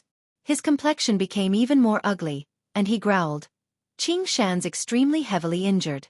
He's basically clinging on to half of his life. He'll need several years to achieve a full recovery, even with the wondrous medicines in the clan. This branch clan is getting bolder and bolder. Before that mongrel Jian Chen worked with foreigners to seal up the Chongyang clan, and we only broke out in the end because the Grand Elder of Mercenary City stepped in. Now, the people of this branch clan dare to beat Qingshan into such a shape. They cannot be forgiven. I will be flattening this place today." Chongyang Qingjuri coldly decided. His gaze toward the clan was filled with heavy killing intent. He then pushed his hand toward the structures below. Chongyang Qingjuri's attack drew in vast amounts of energy from the surroundings. The invisible energy gathered in his hand before forming a palm several hundred meters in length. It fell toward the ground at an extremely fast rate. The people from the Chongyang clan became rather pale. As the palm fell, they all felt an extremely great pressure descend from above, limiting their breathing and causing their chests to feel abnormally tight. A saint ruler from the Zhu branch immediately activated the barrier in the forbidden grounds of the clan. A transparent barrier silently appeared, blocking Chongyang Qingjuri's attack. It did not waver at all as it shone with hazy light. Chongyang Qingjuri's attack actually failed to shake it at all. Chongyang Qingyun coldly sneered and took a step forward. He appeared before the barrier as if he had teleported and coldly said, "I never thought that Chongyang Zhu Xiao would treat this clan with some importance, seeing how he cast down such a powerful barrier to protect this place. Looks like he's truly reached great perfection now, but a mere barrier is not enough to stop me. Let me smash through this barrier." Chongyang Qingyun's face became filled with heavy killing intent. He hated Chongyang Zhu Xiao very much. If Chongyang Zhu Xiao had not stopped him back in the miniature world of the Chongyang clan, he would have obtained the saint's fruit long ago and would probably have become a saint emperor right now. Jian Chen would not have been able to escape either, let alone returning with the magical beasts to seal up the clan. Right now, Chongyang Qingyun had completely made up his mind to destroy this place, so he could vent his anger. It was a sensitive period of time with the invasion of the other world, so he did not fear the three magical beasts if they personally came, since there would be other people who would appear to stop them. Just when Chongyang Qingyun wanted to start his attack, another space gate ripped open nearby. Chongyang Zhu Xiao, Chongyang Zhu Yun Xiao, and Chongyang Zhu Yeyun had all hurried back from Mercenary City. Chongyang Qingyun, do you still plan to be obstinate and make another foolish mistake?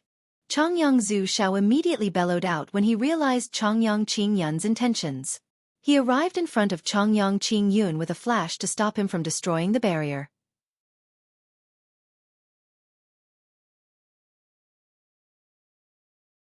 Chapter 13-19, Family Conflict, 5. Chongyang Zhu Xiao blocked Chongyang Qingyun, and as a result, Chongyang Qingyun's face immediately darkened. His expression sank as he glared at Chongyang Zhu Xiao. He had never expected him to arrive so quickly, and now that Chongyang Zhu Xiao was present to stop him, it would not longer be as easy for him to viciously punish the members of the branch clan. Okay. Good. Very well. Chongyang Zhu Xiao, your clansmen of the Zhu branch are getting bolder and more fearless. First you declared you would depart from the Protector clan, then you work with foreigners to seal up the clan, and now you've allowed a member of the Zhu branch to injure an elder of the Qing branch, heavily wounding Chongyang Qingshan. Do you really think that you can now look down on everyone else just because you have the magical beasts on your side and that you can provoke the dignity of our Protector clan time and time again? Chongyang Qingyun coldly questioned. A tremendous presence began to radiate from him as he spoke, forming an invisible mountain that crashed down on Chongyang Zhu Xiao. He showed signs that he was about to engage in a great battle with Chongyang Zhu Xiao. Chongyang Zhu Xiao's face remained the same. He stood there unmoving, like an ancient tree rooted firmly to the ground. He had truly reached great perfection now, having reached the apex of Saint King. He was at the same level as Chongyang Qingyun now. Qingyun, we all know exactly what happened, so quit spouting lies. You asked for everything that happened before. If you didn't lust over the saint's fruit and attempt something so condemning, would any of those things have happened later on? I'd like to ask you instead, why has Chongyang Qingyun become injured? Why have your people of the Qing and Yuan branches appeared here? Chongyang Zhu Xiao emotionlessly replied. He was very disappointed by the actions of the two branches. Great elders, we have appeared here because we wanted the people of the Zhu branch to return to our Protector clan. Although our clan is divided into 3 branches, we were all connected with one another. We were one big family, so if we split just like this, it will enact a heavy loss on the clan. Our generation would become eternally condemned. How would we be able to face our ancestors after we pass away? We never thought that we would be provoked by a mere servant right when we arrived here, which Qingshan was then heavily injured by a quaking thunder from a member of the branch clan. If we hadn't interfered, we would have never been able to see Qingshan again, Chongyang Qingyi said. He spoke in a righteous manner in the beginning, before immediately becoming sorrowful when he mentioned Chongyang Qingshan. He blamed the people from the branch clan. Cut the bullshit, it was you who injured Uncle Chong first, Chongyang Ba loudly retorted. He was extremely confident. Although the great elders of the 2 other factions were present, he felt no fear at all. At this moment, Chong Wuji flew over from afar in a tottering manner. He was covered with blood and his face was pale. His injuries were just as heavy, almost falling mid-flight several times. Uncle Chong. The group of people in the clan cried out in both sorrow and joy. They felt sorrow for Uncle Chang's injuries, but they were joyful over the fact that he was still alive. Chongyang Zhu Xiao waved his hand and a vast amount of energy in the surroundings immediately gathered, gently wrapping around Chong Wuji and delivering him into the clan. He gently said, "Heal first. With me here, no one will be able to harm a single one of you." Although Chongyang Zhu Xiao spoke very softly, his voice was filled with dominance, causing Chongyang Qingyun's complexion to become extremely horrible. Chong Wuji politely bowed to Chongyang Zhu Xiao before immediately sitting down to heal. Bai Yuntian began to use her abilities as a radiant saint master beside him, but since her class was not high, the effects were not as obvious on a saint ruler like Chong Wuji. Chongyang Ba also shoveled large amounts of radiant spirit pills into his mouth from his space ring, immediately causing him to be enveloped by a thick layer of radiant saint force. They were class 6 radiant spirit pills. Jian Chen had made a large box of them before and had given them all to his family. You've already injured Chongyang Qing Shan regardless of everything. Chongyang Zhu Xiao, you have to give me an explanation today, or I swear that I will not step down over this matter. Chongyang Qing Yun coldly responded. He did not give in at all. The Protector clan had been humiliated and this could not continue. Otherwise, they would not even be able to show themselves before the other organizations of the continent. Chongyang Qing Yun, I don't fear you. You may have more Saint Kings than us, but if we do end up fighting, we'll both suffer heavy casualties. Leave and never come back, said Chongyang Zhu Xiao nonchalantly. But his words became exceptionally unpleasant when Chongyang Qing Yun heard them. Not only was it a threat, he was looking down on them. Chongyang Qing Yun became utterly furious and his hair began to wildly dance about, like an angered lion. He laughed aloud. Heavy casualties? Chongyang Zhu Xiao, aren't you overestimating us a little too much? I'll show you exactly how I will defeat your clansmen of the Zhu branch today. Chongyang Qing Yun immediately departed through a space gate after his sarcastic remarks. Several emperor armaments were stabbed into the ground in Mercenary City. They were of all different shapes and sizes, but all of them radiated with a pressing presence without any exceptions, enough to cause Saint Kings to shiver inside. The emperor armaments were all clan treasures of the Protector clans. They had placed them there without any fear of them being stolen since the weapons could only be controlled by a member of the clan. Chongyang Qing Yun returned to Mercenary City in a mighty manner and used a secret technique to draw the emperor armament of the Chongyang clan. Afterward, he departed through another space gate, alerting all the Saint Kings and causing them to glance over. What is Chongyang Qing Yun doing? Has something happened with how furious he seems? The Grand Elder of Mercenary City muttered in doubt. Many people had similar thoughts. As that all happened, Chongyang Zhu Yunkong sat within a mountain in a vast mountain range far away. The powerful and pure energy around him pulsed, causing the surrounding space to gently tremble. Chongyang Zhu Yunkong's figure distorted in and out of obscurity within the cave. This was not only because of the distortions in the surrounding space, but he had also truly fused with the space there, becoming one with it. His comprehension over the mysterious of the world and his grasp over spatial force had reached a completely new level. It was undergoing a qualitative metamorphosis.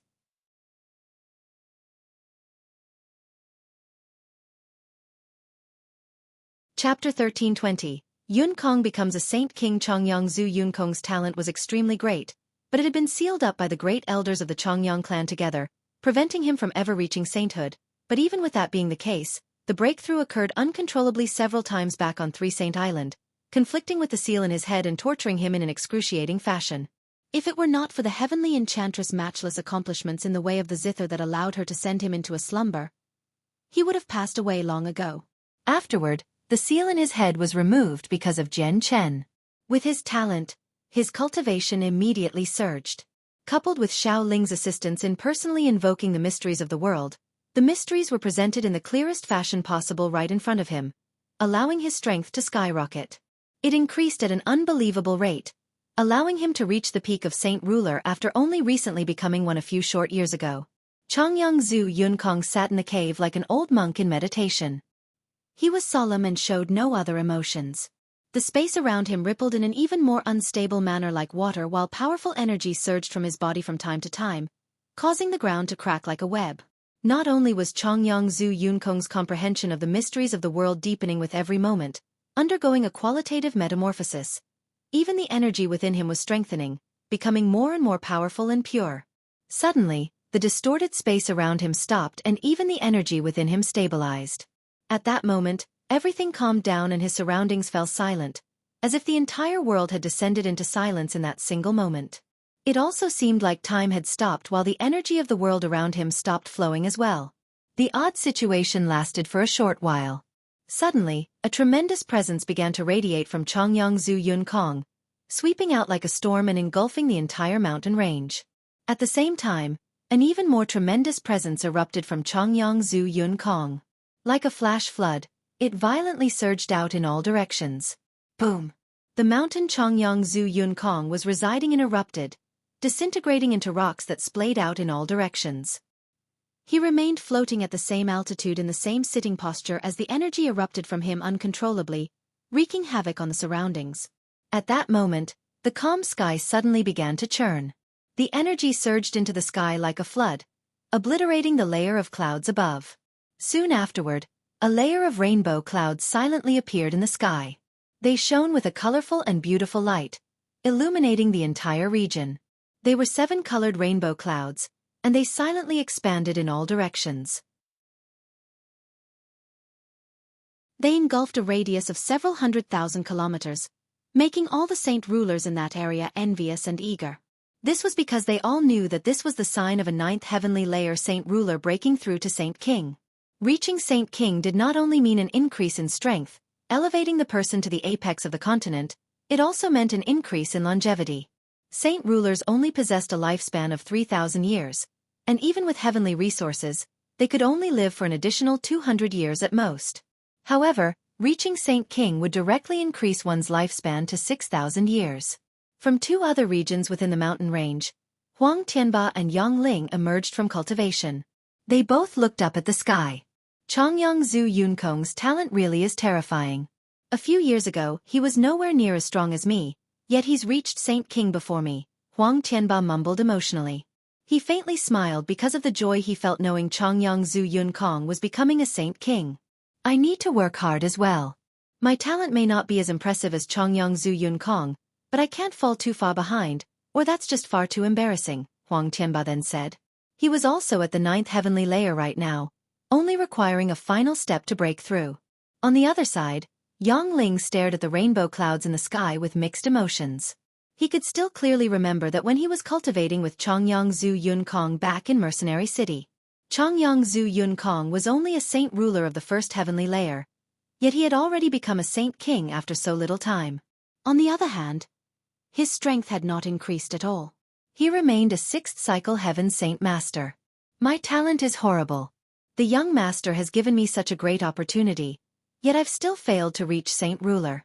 I've really failed to live up to his wishes. There's no chance I will reach Saint King in this life. Yang Ling gently sighed. He became rather dejected. All fighters wish to see themselves become even more powerful.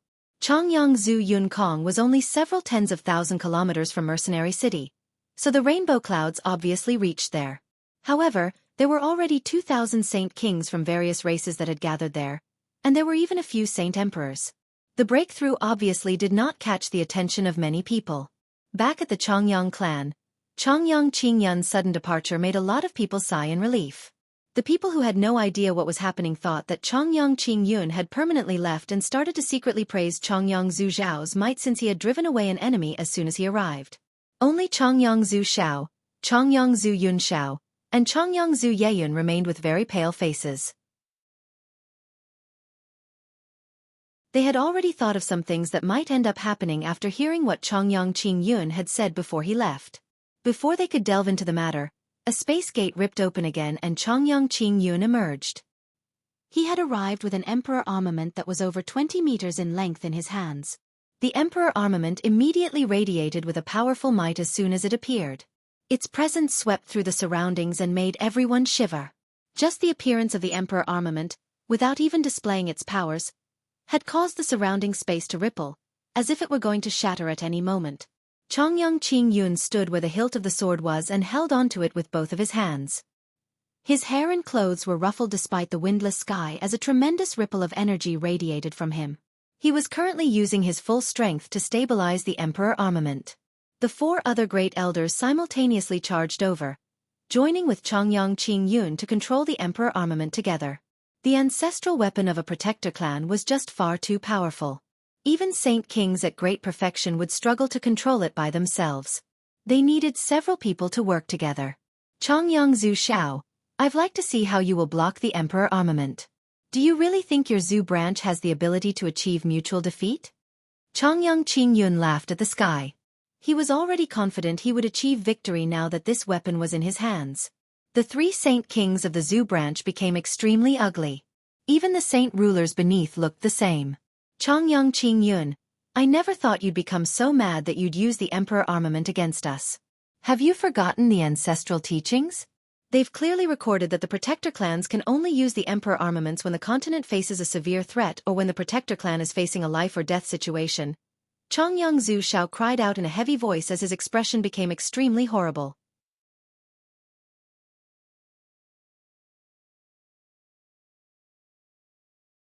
Chapter 1321.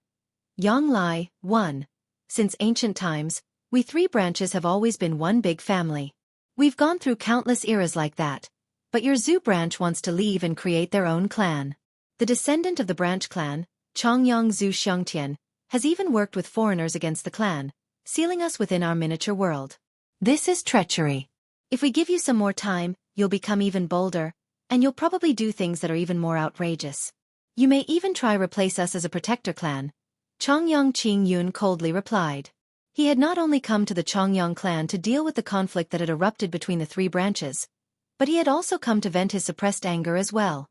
When the 5 great elders and the various clansmen had been trapped in the miniature world, they had accumulated an incredible amount of anger and hatred. Basically, all 5 great elders pondered over how they would take revenge on the people of the Zhu branch while they were trapped in there. It was just that they had quickly been invited to Mercenary City due to the world of Forsaken Saints when the new Grand Elder of Mercenary City had come with over 20 other Saint Kings to smash through the seal, so they had to delay the day they would take revenge. Now that the conflict between the branches had occurred, the great elders obviously obtained the opportunity to take revenge as well as gained a reason to do so this time. Chongyang Qingyun, so much for being a great elder of a protector clan. You actually have no conscience. You clearly wanted to take the saint's fruit from Xiangtian to become a saint emperor, yet you keep making up excuses to make it more confusing. Wasn't the reason why our protector clan became like this all because of your greed? Chongyang Zhu Yunshao responded with a heavy voice. His voice was filled with anger. Chongyang Qingyun did not become flushed from embarrassment. Instead, he rebuked righteously. Have you forgotten about the rules of the protector clans? The rules clearly state that all descendants of the clan must treat the clan as top priority. As a member of the clan, Chongyang Zhu Xiangtian obviously has to abide to the rules. It's an extremely big deal that he obtained the saint's fruit, so he obviously has to hand it over. Chongyang Zhu Shao, Chongyang Zhu Yunshao, and Chongyang Zhu Yeyun became extremely furious. They had never thought that Chongyang Qingyun would have already turned into a person like this. He seemed like a completely new person compared to before. Chongyang Qingyun had never been like this before. However, the temptation of becoming a saint emperor was just far too much. When Jian Chen brought the saint's fruit back to the clan, Chongyang Qingyun technically had the right to consume it as the most powerful person in the clan, but to everyone's surprise, Jian Chen refused to hand it over no matter what. In the end, Chongyang Qingyun missed this close opportunity of becoming a saint emperor and was trapped in the clan for a period of time as well. The two matters had a massive impact, which was why he had changed. After all, the saint's fruit had become the only chance at becoming a saint emperor in this age. There were no saint kings who could resist such a great urge. Even Chongyang Zhu Yunshao and Chongyang Zhu Shao felt themselves waver in front of it in the past, but they did not lose themselves like Chongyang Qingyun and act crazy. The saint's fruit was obtained by Xiangtian with the assistance of the 3 magical beasts, and they even stopped the scheme of the saint emperors from the beast god continent in the end. If it weren't for the 3 of them, the saint's fruit probably would have been taken by the saint emperors even if it ended up in your hands. As a result, the saint's fruit does not completely belong to Xiangtian, and the clan obviously has no right to take it away. Chongyang Zhu Shao calmly berated. Humph. Chongyang Zhu Shao, cut the bullshit. If you hadn't stopped me before, I would have become a saint emperor already. I will make you pay for what you did back then. Chongyang Qingyun bellowed out as madness filled his eyes. He began to control the emperor armament with the 4 other great elders. Immediately, a terrifying ripple of energy radiated from the emperor armament, enough to make the surroundings tremble. It caused the space around it to burst with a single moment, causing cracks to form around the emperor armament, before finally collapsing entirely. The emperor armament was just far too powerful, and the space of the world was not as tough as the space within the miniature world of the protector clans. It lacked the stabilization of the 18 divine halls as well, so the space shattered as soon as the emperor armament was activated. From today on, the Chongyang clan will cease to exist here. Chongyang Qingyun laughed aloud as the emperor armament was swung at the residences below in attempt to obliterate them. The Chongyang clan was only a cluster of extremely ordinary buildings. Chongyang Zhu Shao had cast down a protective barrier, but the barrier was insignificant before the emperor armament. It was completely useless. Within the clan, all the people paled. Even Chongyang Ba, Bai Yuntian, and the saint rulers of the Zhu branch became very nervous. The terrifying presence of the emperor armament had locked onto everyone below, crushing them like it was mountain. They could not avoid it at all. The weaker guards and servants of the clan all fell unconscious while blood leaked from the corner of their mouths. Their organs had been injured by the pressure of the emperor armament. Chongyang Ba by Yuntian, and a few other important figures of the clan were protected by the saint rulers, so the pressure they felt was not as great. In the sky, Chongyang Zhu Xiao, Chongyang Zhu Yun Xiao, and Chongyang Zhu Yeyun abruptly revealed different expressions. If they let the emperor armament fall, it would probably not just be the Chongyang clan that would be annihilated. Even this large city with a population of a few million people would vanish. Reaching Saint Ruler would activate the limit of celestial decay, preventing someone so powerful from committing monstrous sins. If over 1 million people were slain in a single moment, celestial decay would immediately descend, reducing the attacker into a pile of bones no matter how powerful they were. The 3 Saint Kings immediately began to use a secret technique to interfere with the Great Elder's control over the Emperor armament. The Emperor armament could only be controlled with a corresponding secret technique, and only those who had reached Saint King could learn it. They were Saint Kings, so they knew it. Control over the Emperor armament was greatly disturbed as terrifying energy began to violently pulse out. The sword surged with light, alternating between being dim and being bright. Even its motion came to a halt. Chongyang Zhu Xiao, don't you dare take control of the Emperor armament. Chongyang Qing Yun bellowed and began to use all he had. Even the 4 other Saint Kings were the same. The Emperor armament violently trembled in the air as energy surged within them in an extremely unstable manner. The 3 Saint Kings of the Zhu branch were currently locked in a fight with the 5 Saint Kings from the Yuan and Qing branches, a fight of secret techniques, trying to wrestle away the control of the Emperor armament. Spurt. Chongyang Zhu Xiao and the other 2 vomited a mouthful of blood as their faces paled in a single moment. Soon after, the 5 other Saint Kings vomited a mouthful of blood as well while their faces became sheet white, without a shred of blood. Both sides suffered the backlash from the Emperor armament, becoming heavily injured. However, they still did not give up, continuing to fight for control. They all knew that the side that gained control would gain the upper hand.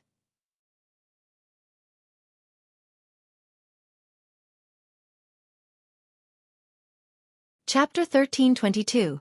Yang Lai, 2. At this moment, the Emperor armament suddenly resonated at a clear pitch. The sound lasted for an extremely long time, and it filled the surroundings. However, the facial expressions of the great elders of the Chongyang clan hardened when they heard the noise because the Emperor armament had never produced a sound like that before. It was clearly extremely unusual. But before they could think about anything more, a powerful force suddenly erupted from the Emperor armament like a tsunami. It shattered the space in the surroundings several dozen meters, reducing it to darkness. Chongyang Zhu Xiao, Chongyang Zhu Yun Xiao, Chongyang Zhu Yeyun, and even the 5 Saint Kings from the other 2 branches vomited blood at the same time. They became extremely heavily injured from the force that had suddenly erupted and were all sent flying back. Every single one of them became haggard as shock filled their eyes. They stared at the Emperor armament in disbelief. They had suffered from the backlash of the Emperor armament, but it was much more severe than any time in the past. After stabilizing themselves, all of them used the secret technique as quickly as possible to control the Emperor armament. This was where victory lay. But their faces all displayed their surprise because none of them could regain control over the Emperor armament through the secret techniques. The weapon had completely broken free from their control. All 8 Saint Kings revealed ugly expressions. It was an extremely terrifying matter for the Emperor armament to have broken free. The huge Emperor armament hung in the sky and constantly trembled. It erupted with pulses of terrifying energy as it continued to resonate. The resonating pitch was clear and ear-piercing, like the cry of the Emperor armament. Suddenly, the Emperor armament shot off as a streak of light. It was lightning fast and vanished beyond the horizon in the blink of an eye. Wherever it passed, the space cracked into fragments while its terrifying pressure caused the entire Earth to shake. Oh no, the Emperor armament's flown away. We can't afford to lose it. It's our ancestral weapon. Chase it. Chongyang Qing Yun was surprised. He no longer paid any attention to the wounds on his body, and immediately chased after it as quickly as he could. The other Saint Kings from the Qing and Yuan branches did not hesitate either. They tailed behind Chongyang Qing Yun. They fused with the surrounding space. Using spatial force to travel, they moved at a lightning-fast speed. The Emperor armament would affect the stability of the space it passed through, making it impossible for them to create space gates. At the same time, they had no idea where the Emperor armament was flying off to, so space gates were unsuitable as well. They could only fly. Yeyun, you stay here. Yun Xiao, let's go check it out. Chongyang Zhu Xiao looked back and gave an order to the couple before hurrying off with Chongyang Zhu Yun Xiao. The Emperor armament crossed many mountains and rivers, traversing several 100,000 kilometers at an unbelievable speed. In the end, it entered a desolate mountain range. The Saint Kings behind it were nowhere to be seen even with their speed. The rainbow clouds in the sky still loomed over the mountain range. Chongyang Zhu Yunkong sat in the middle of the air as he stabilized his own level of cultivation, while Huang Tianba stood on a mountain peak several kilometers away to watch over him. At this moment, a terrifying ripple of energy appeared far away, causing the space to constantly shake. The space in the distance had even shattered, turning into darkness. Huang Tianba's face changed as he gazed at that area in interest. His face became extremely stern. The energy ripples were extremely terrifying and powerful. They made him shiver. A streak of light shot into the mountain range, heading for Chongyang Zhu Yunkong. It moved far too quickly. It was on the horizon the moment before, yet it had arrived before Chongyang Zhu Yunkong by the next. Huang Tianba failed to react to it at all. It was a sword that was 20 to 30 meters long. Its design was simple, but it gave off a terrifying presence as tremendous energy surged from it, causing the surrounding space to ripple. Huang Tianba sighed a breath of relief. He could already tell that the sword that had randomly flown over would not harm Chongyang Zhu Yunkong. Instead, it just hovered above his head, resonating at a lengthy pitch. Huang Tianba was afraid that the sword would affect Chongyang Zhu Yunkong's cultivation, so he immediately flew over.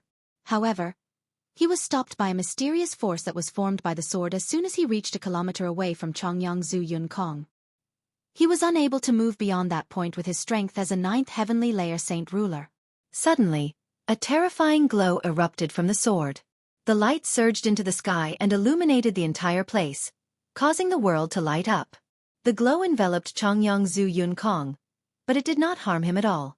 Soon afterward, a wondrous ripple emerged from the sword and entered Chongyang Zhu Yunkong's forehead. It seemed to be awakening memories that had been sealed long ago. Huang Tianba stood afar as he watched this unfold in wonder. He had no idea what was happening, but he knew very well that he could do nothing, whether the actions of the sword were beneficial or detrimental to Chongyang Zhu Yunkong. Several hours later, Chongyang Qingyun and Chongyang Zhu Xiao arrived. They became stunned at first glance by the weird scene. Chongyang Qingyun roared out and flew toward the Emperor armament first. He used the secret technique at the same time in an attempt to regain control over the Emperor armament. In the end, he too was stopped a kilometer away by a powerful and mysterious force, just like Huang Tianba. He was unable to get through it no matter what, and even his secret technique to control the Emperor armament became useless. What's happening? Just what is happening? Why is the Emperor armament behaving like this? Chongyang Qingyun questioned in a panic. The Emperor armament had existed within the Protector clan for countless years, but it had never exhibited behavior like this. It made Chongyang Qingyun feel uneasy inside. Chongyang Zhu Xiao silently hovered in the air far away. He only stared at the Emperor armament and Chongyang Zhu Yunkong as his eyes shone with thought. None of them could find an explanation for the weird scene. Soon afterward, the other Saint Kings arrived as well. They all frowned. No one knew what had happened to the Emperor armament. Why would this happen? The Emperor armament has actually shot off by itself. Probably even Saint Kings at great perfection won't be able to stop it with its force. But why is Chongyang Zhu Yunkong unaffected even though he's only just become a Saint King? This is just far too odd. Chongyang Zhu Yunkong can actually remain unscathed by the power of the Emperor armament. Does this mean that the Emperor armament's power cannot harm him at all? The Saint Kings from the Yuan and Qing branches revealed their doubts. They all found this to be too odd. No one could explain what was going on. Let's all wait here for now. Once Chongyang Zhu Yunkong rouses from his cultivation, we'll ask him what's going on, Chongyang Qingjuri said with a heavy voice. Many people had a rather horrible feeling as to what was going to happen. A day later, the glow from the Emperor armament dispersed, and it became simple and ordinary again. However, its presence still remained. Not only had it failed to weaken, It was even stronger than before. Chongyang Zhu Yunkong slowly opened his eyes. An almost tangible spark seemed to shoot from his eyes at that moment. The particular charm he gave off shocked all of them even more. It seemed like the charm that only a ruler who lorded over the world could possess. Huang Tianba and the Saint Kings all stared at Chongyang Zhu Yunkong. At that moment, all of them felt the same thing. Chongyang Zhu Yunkong seemed to be vastly different from before. With a wave of his hand, the emperor armament above Chongyang Zhu Yunkong's head immediately shrank to a 1.3-meter-long sword that obediently landed in his hand. It seemed like a docile little lamb. The eyes of the Saint Kings almost popped out from how wide-eyed they had become. The emperor armament had always been described as powerful and violent in the Protector clan. It had never behaved in such a docile fashion. This docile behavior made the people from the Yuan and Qing branches feel even more uneasy. Chongyang Zhu Yunkong, hurry up and return the emperor armament. Are you scheming to steal it from the Protector clan? Chongyang Zhu Yunkong, hurry up and spit out everything you just experienced as well as why you can control the emperor armament so easily. Have you learned some secret technique that we don't know? Spit it out right now. The Saint Kings from the Yuan and Qing branches aggressively demanded answers. Chongyang Zhu Yunkong smiled. He smiled very resplendently and held the emperor armament before his chest. He said, "This belonged to me in the first place, so why should I return it to you? Even if I hand it over, you probably don't have the power to accept it." How dare you, Chongyang Zhu Yunkong? Are you trying to revolt? You will not be making it past today since you plan to steal the emperor armament of our Protector clan. Chongyang Qing Yun exclaimed and immediately attacked Chongyang Zhu Yunkong since he had sensed that the invisible barrier had vanished. Chongyang Qing Yun was a Saint King at great perfection. Even after becoming heavily injured, he was still powerful. He first used his abilities to freeze the space around Chongyang Zhu Yunkong before hurling a palm forward. Tremendous amounts of Saint force surged into his hand, almost enough to shatter the surrounding space. He clearly did not hold back. Chongyang Zhu Xiao and Chongyang Zhu Yunxiao revealed different expressions. Chongyang Zhu Yunkong had only reached Saint King, so it was impossible for him to be Chongyang Qing Yun's opponent. When they made a move to stop Chongyang Qing Yun, they were stopped by the 4 other Saint Kings from the other 2 branches. Chongyang Zhu Xiao roared out and struck out with lightning-like speed. He knocked away his 2 opponents before immediately charging after Chongyang Qing Yun. However, Chongyang Qing Yun was already extremely close to Chongyang Zhu Yunkong. It was too late for Chongyang Zhu Xiao to help out. Chongyang Qing Yun, if you even dare to touch a single hair on Konger, I will never spare you. Chongyang Zhu Xiao furiously roared out. Chongyang Qing Yun's lips curled into a sneer as he ignored what Chongyang Zhu Xiao had said. He pushed the energy gathered in his hand firmly and viciously toward Chongyang Zhu Yunkong. Chongyang Zhu Yunkong was as calm and steady as a mountain. He did not become flustered at all as mockery flashed through his eyes. Soon afterward, a terrifying energy, enough to make the surroundings tremble, erupted from the emperor armament. It immediately smashed through the frozen space. He swung the flat side of the sword at Chongyang Qing Yun. Chongyang Qing Yun's entire arm crumpled when it came in contact with the sword. It exploded with blood as his bones shattered before drooping down powerlessly. The emperor armament continued on without slowing down at all and struck Chongyang Qing Yun in the chest. Spurt! Blood sprayed from Chongyang Qing Yun's mouth as the great force hidden inside the attack shattered his organs. He shot off like a loose arrow. He could not resist the power at all. Everyone became stunned by this and Chongyang Zhu Xiao came to a halt.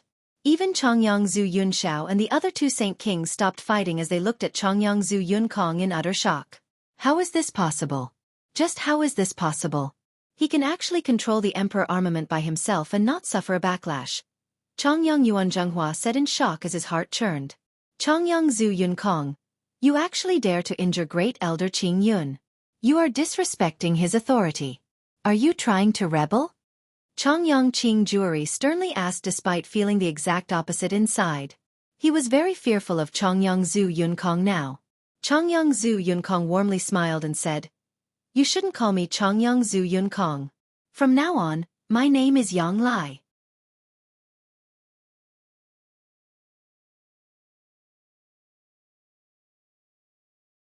Chapter 1323. Yang Lai, 3. Who cares if you're Chongyang Zhu Yunkong or Yang Lai? The Emperor armament in your hands is the ancestral weapon of our protector clan regardless of all that. Although I don't know what secret technique you're using to control the Emperor armament without suffering a backlash, you need to return the ancestral weapon to us no matter what, Chongyang Qing Yunfeng said heavily. His face was extremely sunken.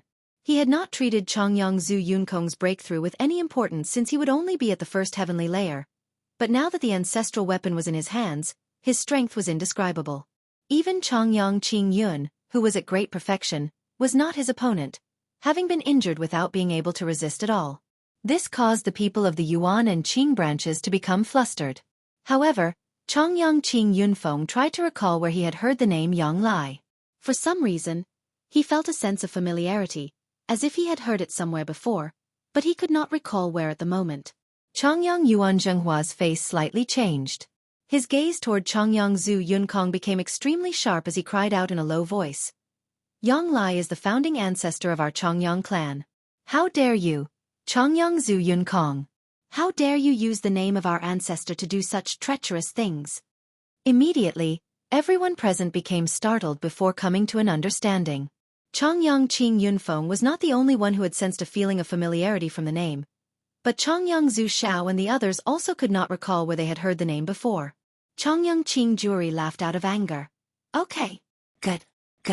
Your Zhu branch really wants to revolt now. First you break free from the protector clan. Now you want to blaspheme our founding ancestor, Yang Lai, while holding the ancestral weapon. People of the Zhu branch, do you really think that you can replace the protector clan just because you have Jian Chen and a secret technique that can control the emperor armament from who knows where? Humph. Your wild ambitions will never come true. We will definitely call on the world for this matter and get everyone to understand exactly what you, the people of the Zhu branch, have done. The Zhu branch is fated to be cursed by all the people of the world, Chongyang Yuan Zhenghua yelled. He was extremely furious. The people of the Zhu branch were becoming bolder and more reckless. Chongyang Zhu Shao and Chongyang Zhu Yunshao looked at each other and frowned. The development of the matter had completely exceeded anything they could have anticipated. They did not know what had happened to Chongyang Zhu Yunkong. They felt like he had turned into a completely different person. Chongyang Zhu Yunkong warmly smiled as he gently rubbed the emperor armament. He said, "The founding ancestor you speak of is me. I was the one who founded the Chongyang clan in the past and left my righteous Yang sword there. At the same time, I cast down the formation with the 18 divine halls and the origin formation so that the clan would never decline. You really have lived up to my hopes. After so many years, the Chongyang clan has not declined at all. It is just as glorious as back then, except this generation is just far too greedy to have ended up fighting with one another just for a saint's fruit." Chongyang Zhu Yunkong, the saint kings of the Yuan and Qing branches became utterly speechless from anger as they pointed at Chongyang Zhu Yunkong. In terms of seniority, they had the right to be Chongyang Zhu Yunkong's great-grandfather or even great-great-grandfather.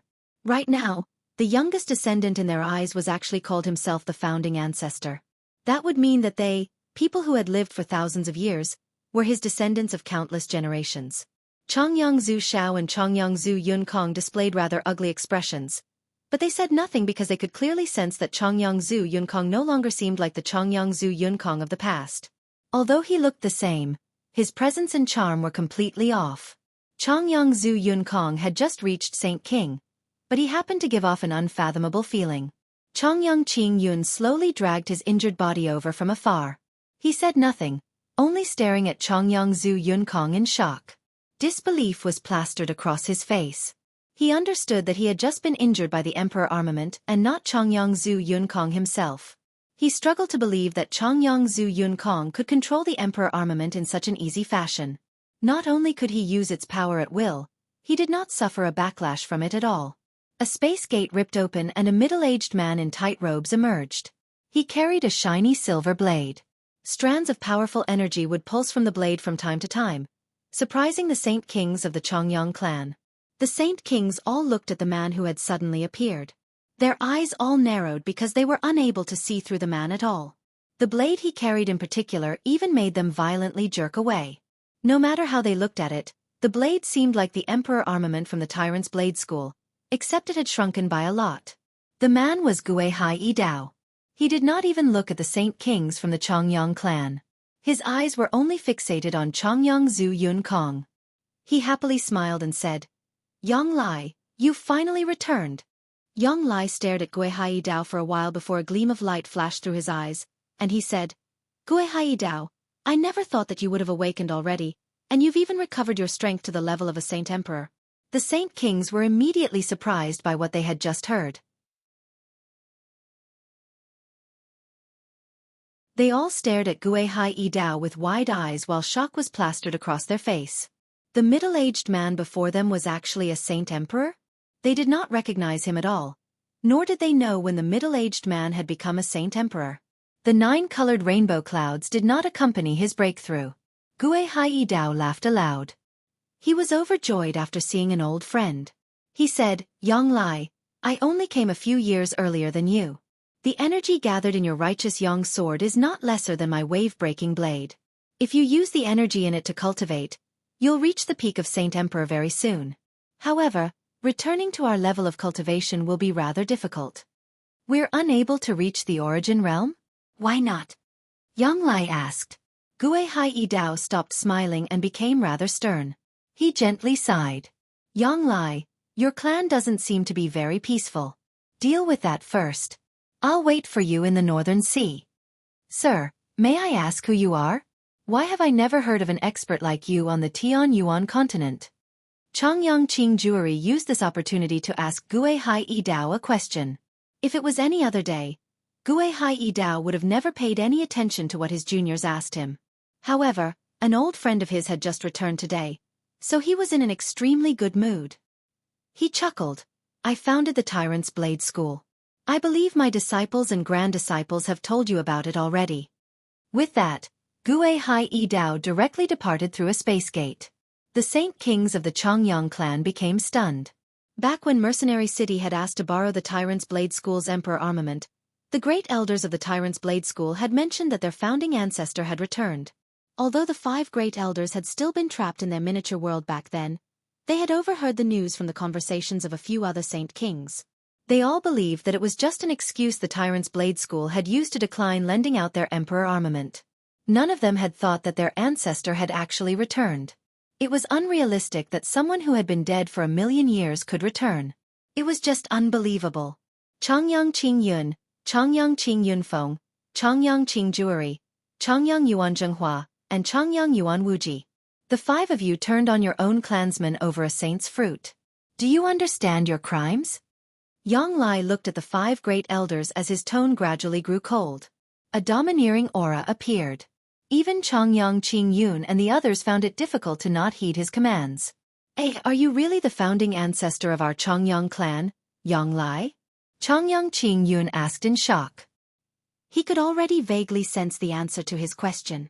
Their emperor armament came from their founding ancestor in the first place, and only the true owner of the weapon would be able to use it so easily. How can that be false? The righteous Yang sword in my hand is the best evidence there is. Back then, all of you thought I was dead, but the truth is different. Back then, the 9 other founders and I were all heavily injured. Our cultivation levels had fallen and our strength had decreased. Our souls had suffered from an unrecoverable injury. In the end, the 10 of us made up our minds to leave behind a legacy and seal our memories into the saint artifacts. We used a secret technique to cast our souls into samsara, undergoing countless rebirths as we slowly cured the wounds of our souls. "It's just that I've only just recovered and returned. That's all," said Yang Lai.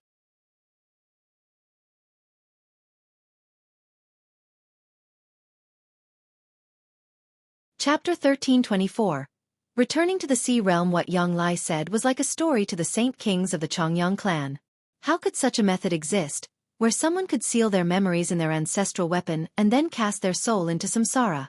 At the very least, with what they knew, there were countless saint emperors that had appeared on the Tianyuan continent in the past, and there were many who had possessed injured souls as well.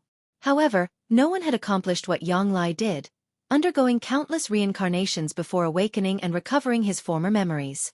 "Do the 5 of you understand your crimes?" Yang Lai continued to judge the 5 great elders. Not only did he recover his past memories, He had retained his current memories as well. Humph, Chongyang Zhu Yunkong, do you really think that you can use this opportunity to pose as the founding ancestor by using some secret technique to control the emperor armament? Because if that's true, it's wishful thinking. Do you really think that you can trick us with a story you just made up? Do you think we're children? Chongyang Qingyun cried out. He decided to not remain in the area any longer. He immediately turned around to flee. He traveled toward Mercenary City as quickly as possible. They had already started to believe the part about him being Yang Lai, but they refused to admit it because they had committed far too many mistakes already. The most severe one among them was sealing up Yang Lai's talent, preventing him from reaching sainthood for the rest of his life. He had almost lost his life because of that. I'd like to see how you flee before me, Yang Lai coldly cried out. He was no longer as warm as before. His face became rather dark.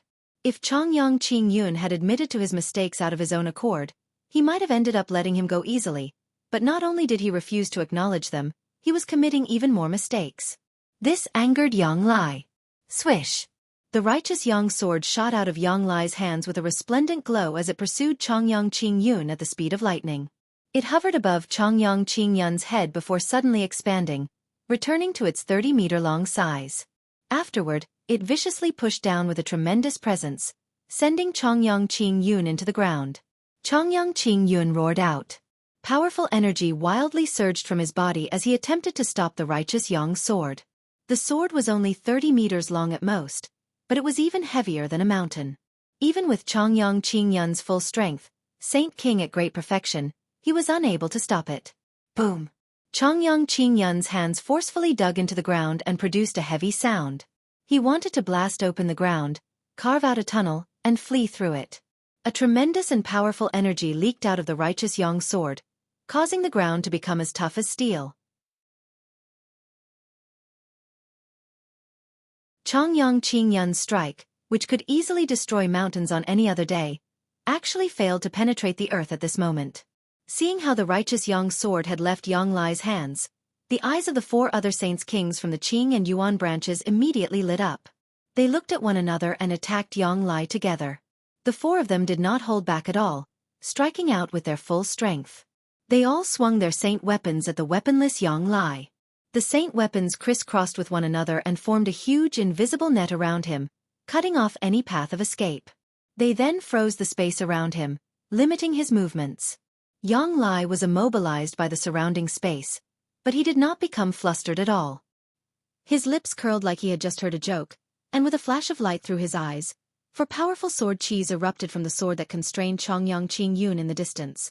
They shot toward the 4 saint kings. The 4 sword qis were shockingly powerful. Every single one of them was 2 meters long and radiated with a dazzling light. Wherever they passed, space would rip open, leaving behind 4 long black gashes. Spurt! Spurt! Spurt! Spurt! The 4 sword qi instantly arrived before the 4 saint kings. The 4 of them were unable to dodge the sword qis as they pierced through their chests. The 4 saint kings all spat out a mouthful of blood. They were heavily injured. The 4 sword qis had originated from the righteous Yang sword, so their power was incomparable to ordinary attacks. Even though they did not deal life-threatening damage to them, they had caused them unimaginable injuries, basically incapacitating them. You really are getting bolder and bolder to attack me after learning my identity. If it weren't for the fact that you are direct descendants of the Chongyang clan, I would have taken your lives long ago, Yang Lai said with a sunken face. The saint kings became afraid. They could already tell that their junior, who claimed to be their founding ancestor and had only just reached Saint King, was at a level they could not resist, even if they were all at great perfection. This was because the emperor armament was just far too powerful. They believed that he could use all the energy hidden within the weapon. With a wave of his hand, Yang Lai summoned the sword back. However, Chongyang Qingyun did not dare to run anymore. The 5 of you return and think about your actions and make up for the mistakes you made in the past.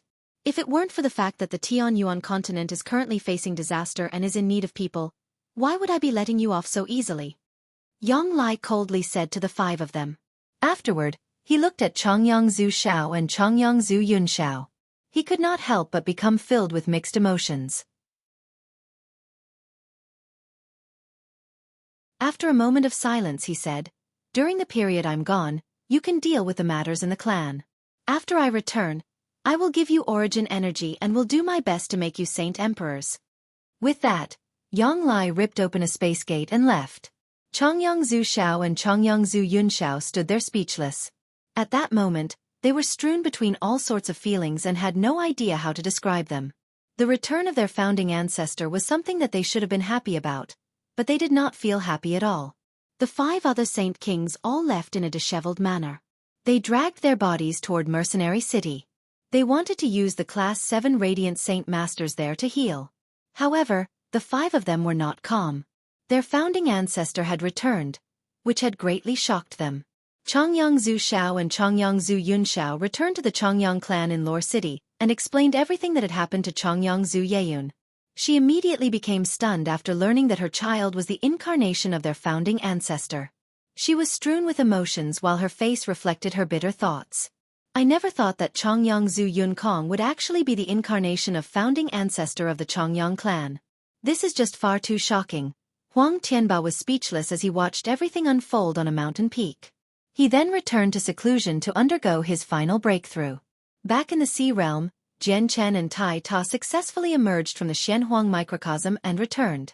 They appeared in the huge whirlpool of energy. The worldly ebb lasted for only half a year and was almost over, so the energy had already thinned. It was nowhere near as abundant as before. Fantastic! You've finally come out. I had thought an accident had happened. The sea goddess' joyful voice rang out as soon as the 2 of them emerged. They saw the sea goddess' illusionary figure floating before them. She was extremely excited. Esteemed sea goddess, fortunately I've succeeded and collected all the materials to reconstruct your body. Jian Chen clasped his hands at the sea gods with a smile before pulling out the 2 materials for the sea goddess to see. The sea goddess could not help but tremble. She said, Good. Jian Chen, I really haven't misjudged you. You've really completed the task I gave you. This is fantastic. This just fantastic. The sea goddess could not calm down for quite some time now that there was a hope of being revived. This was because she had looked forward for this day for far too long.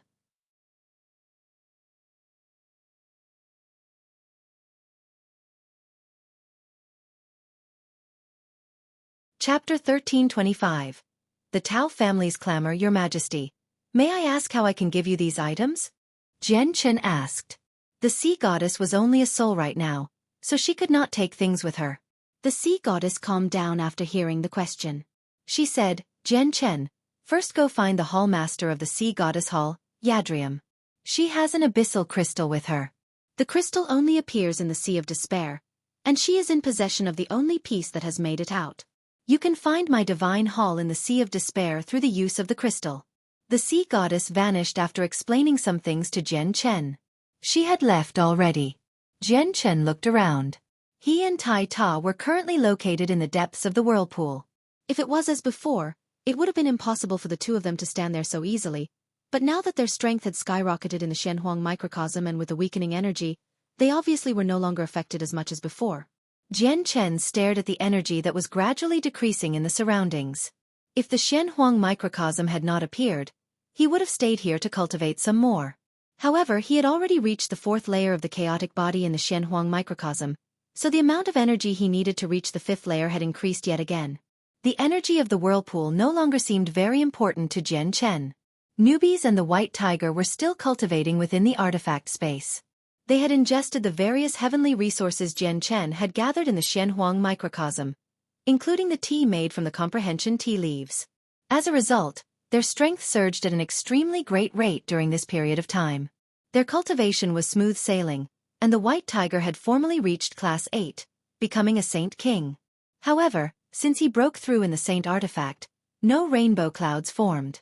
Although Newbie's strength didn't increase as quickly at the Winged Tiger God, he had still reached the 5th heavenly layer, and he was rapidly advancing toward the 6th. Once he did reach the 6th, he would even be able to fight against 8th heavenly layer Saint Kings with his modified Saint tier battle skill. Even against the 9th heavenly layer, he would able to clash a few times using the Saint tier battle skill. Jian Chen and Tai Ta left the area and made their way to the Sea Goddess Hall to complete the Sea Goddess request. At the same time, Yadrium, who was hovering in the sky above the ruins of Mercenary City, suddenly said to the people around her, Everyone, I must return to the Sea Realm for some matters, so I will leave behind the elders of the Sea Goddess Hall. If anything happens, I will hurry back as quickly as possible." With that, Yadrium left in a hurry after handing over a few matters to the experts that had come with her. She returned to the Sea Realm as quickly as possible. 2 days later, Jian Chen and Tai Ta arrived at the central divine hall of the Sea Goddess Hall. They met the hallmaster in a room. Although Yadrium was not enveloped by a layer of blue light right now, making her figure distinct, her face remained blurry. It seemed to be obscured by a layer of mist. "Very good, Jian Chen. You really haven't let Her Majesty down by successfully bringing back what she needs. However, the Sea of Despair is no safe place. Even emperors can die there, so I need to make sufficient preparations before we go there. We will leave in 3 days, Yadrium said to Jian Chen. She had learned everything from the sea goddess while she had made her way back. All right, then I will return in 3 days, Hallmaster, Jian Chen said before heading to the territory of the Turtle Clan. He did not stay. It had been half a year since he had been to the Turtle Clan, so he used the opportunity to go back and have a look. He could gain an understanding of the current situation of the Turtle Clan, as well as deal with the enmity that had been formed with the Tao family. Back then, Jian Chen was helpless due to the Divine Hall in the Tao family's possession. But now, both Jian Chen and Tai Ta were no weaker than Saint Emperors. The Divine Hall of the Tao family was basically non-existent to them. However, there was not a single clansman of the Turtle Clan seen in their territory. Though, a huge Divine Hall stood in the center. It was still covered with unhealed cracks, but that did not affect its awe at all. It was the Octaterra Divine Hall that Jian Chen had left behind. It was currently being used, and all the clansmen of the Turtle Clan gathered inside. No one came out. Another huge Divine Hall stood several kilometers away from the Octaterra Divine Hall. It was the Divine Hall in the hands of Tao Jingtian. Tao Jingtian and the Saint Kings that had allianced themselves with him sat on top of the Divine Hall. They all sneered at the Octaterra Divine Hall. It had already been several days since they had come. They had fearlessly blocked the main entrance of the Turtle Clan.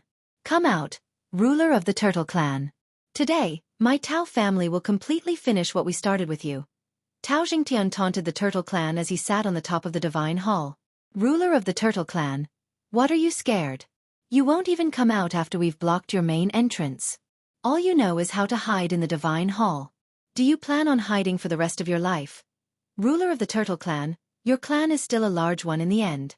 It's one of the peak powers in the Sea Realm. Yet you've become cowards right now. If this makes it out, you'll take quite the hit to the name of the Turtle Clan. Jian Chen, hurry up and come out to die. How long are you going to hide in the Divine Hall? Ha ha ha ha, I never thought that the ruler of the Turtle Clan, famed in the Sea Realm, was someone who feared death. The 5 Saint Kings of the Alliance constantly raised a clamor. They showed no fear, as if victory was in their grasp. They did not dread the Turtle Clan at all and would even send powerful attacks at the Octaterra Divine Hall from time to time, causing it to rumble. Although the attacks failed to even mark the Divine Hall, it annoyed the clansmen hiding inside very much. Within the Divine Hall, Qing Yishuan, Tai Do, Lan Jing, Xian Pian, and Mokas had all paled from anger. They were tempted to immediately charge out to engage in a battle to the death with the Saint Kings of the Tao family. We have to endure their mockery and not act recklessly. We have the same amount of 16th star experts, but Tao Jingtian is just far too powerful. He can take on 2 or 3 of us all by himself while the ancestor of the Moshi clan is stronger than any one of us. If we really end up fighting, we'll lose for sure. At the same time, they definitely have something they can count on since they are flaunting themselves in such a fearless manner. So we can't go out no matter what, Lan Jing growled. Humph, this Tao family is only bold enough to raise a clamor when the ruler isn't present. If the ruler was present, I'd like to see if Tao Jingtian would be brave enough to do the same time. Tai Do fumed. He was quite furious. Qing Yishuan's face had sunken. She said through gritted teeth, where the bloody hell has Jian Chen gone? Isn't he taking it a little too easy as the ruler of the Turtle Clan? Always going missing. He even disappears for several months on end. It's almost impossible to contact him. He always throws such a huge mess at us to deal with. Look at it now. We have so many people, yet we've been frightened into the Divine Hall by the Tao family, and all we can do is stay here. We have to endure their insults as well. Humph, this sure is the first time I've been forced to go through something like this.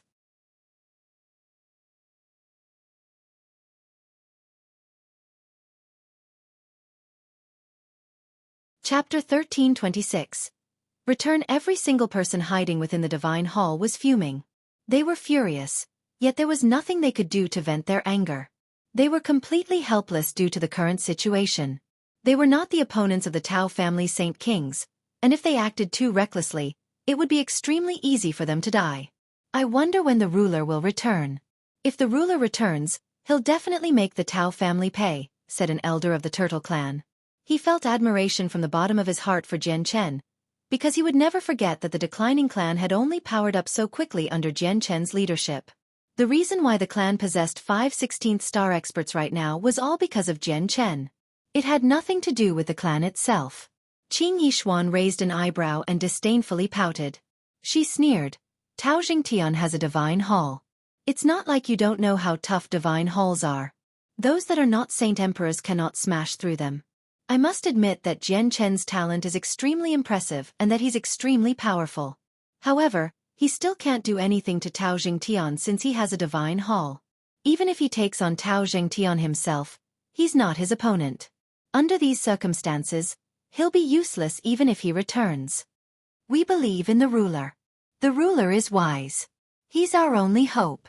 As long as the ruler is present, our clan will be able to take on any problem head-on. A clansman clearly heard Qing Yishuan talk about Jian Chen from nearby, and immediately stood up before righteously roaring out. He was extremely protective over the ruler. Yeah, that's right. Our ruler is powerful. He is wise. Right now, our clan has only become like this because the ruler is not present. If the ruler was present, I believe our clan would be able to deal with any problem under his wise leadership. Isn't everything happening today explaining everything even clearer?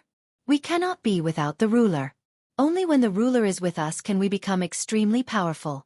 Without the ruler we are nothing. More and more people spoke. They were extremely protective of Jian Chen and rebuked Qing Yishuan. They all possessed blind devotion to the ruler. Even their minds and beliefs were unconsciously affected by Jian Chen. Seeing the mad devotion within the eyes of the clansmen, Qing Yishuan rubbed her head in pain. She shook her head helplessly and murmured, "You're helpless. I really don't understand how Jian Chen's convinced so many people with how long he stayed in the clan." Outside, Tao Jingtian and the other Saint Kings continued spewing provocations.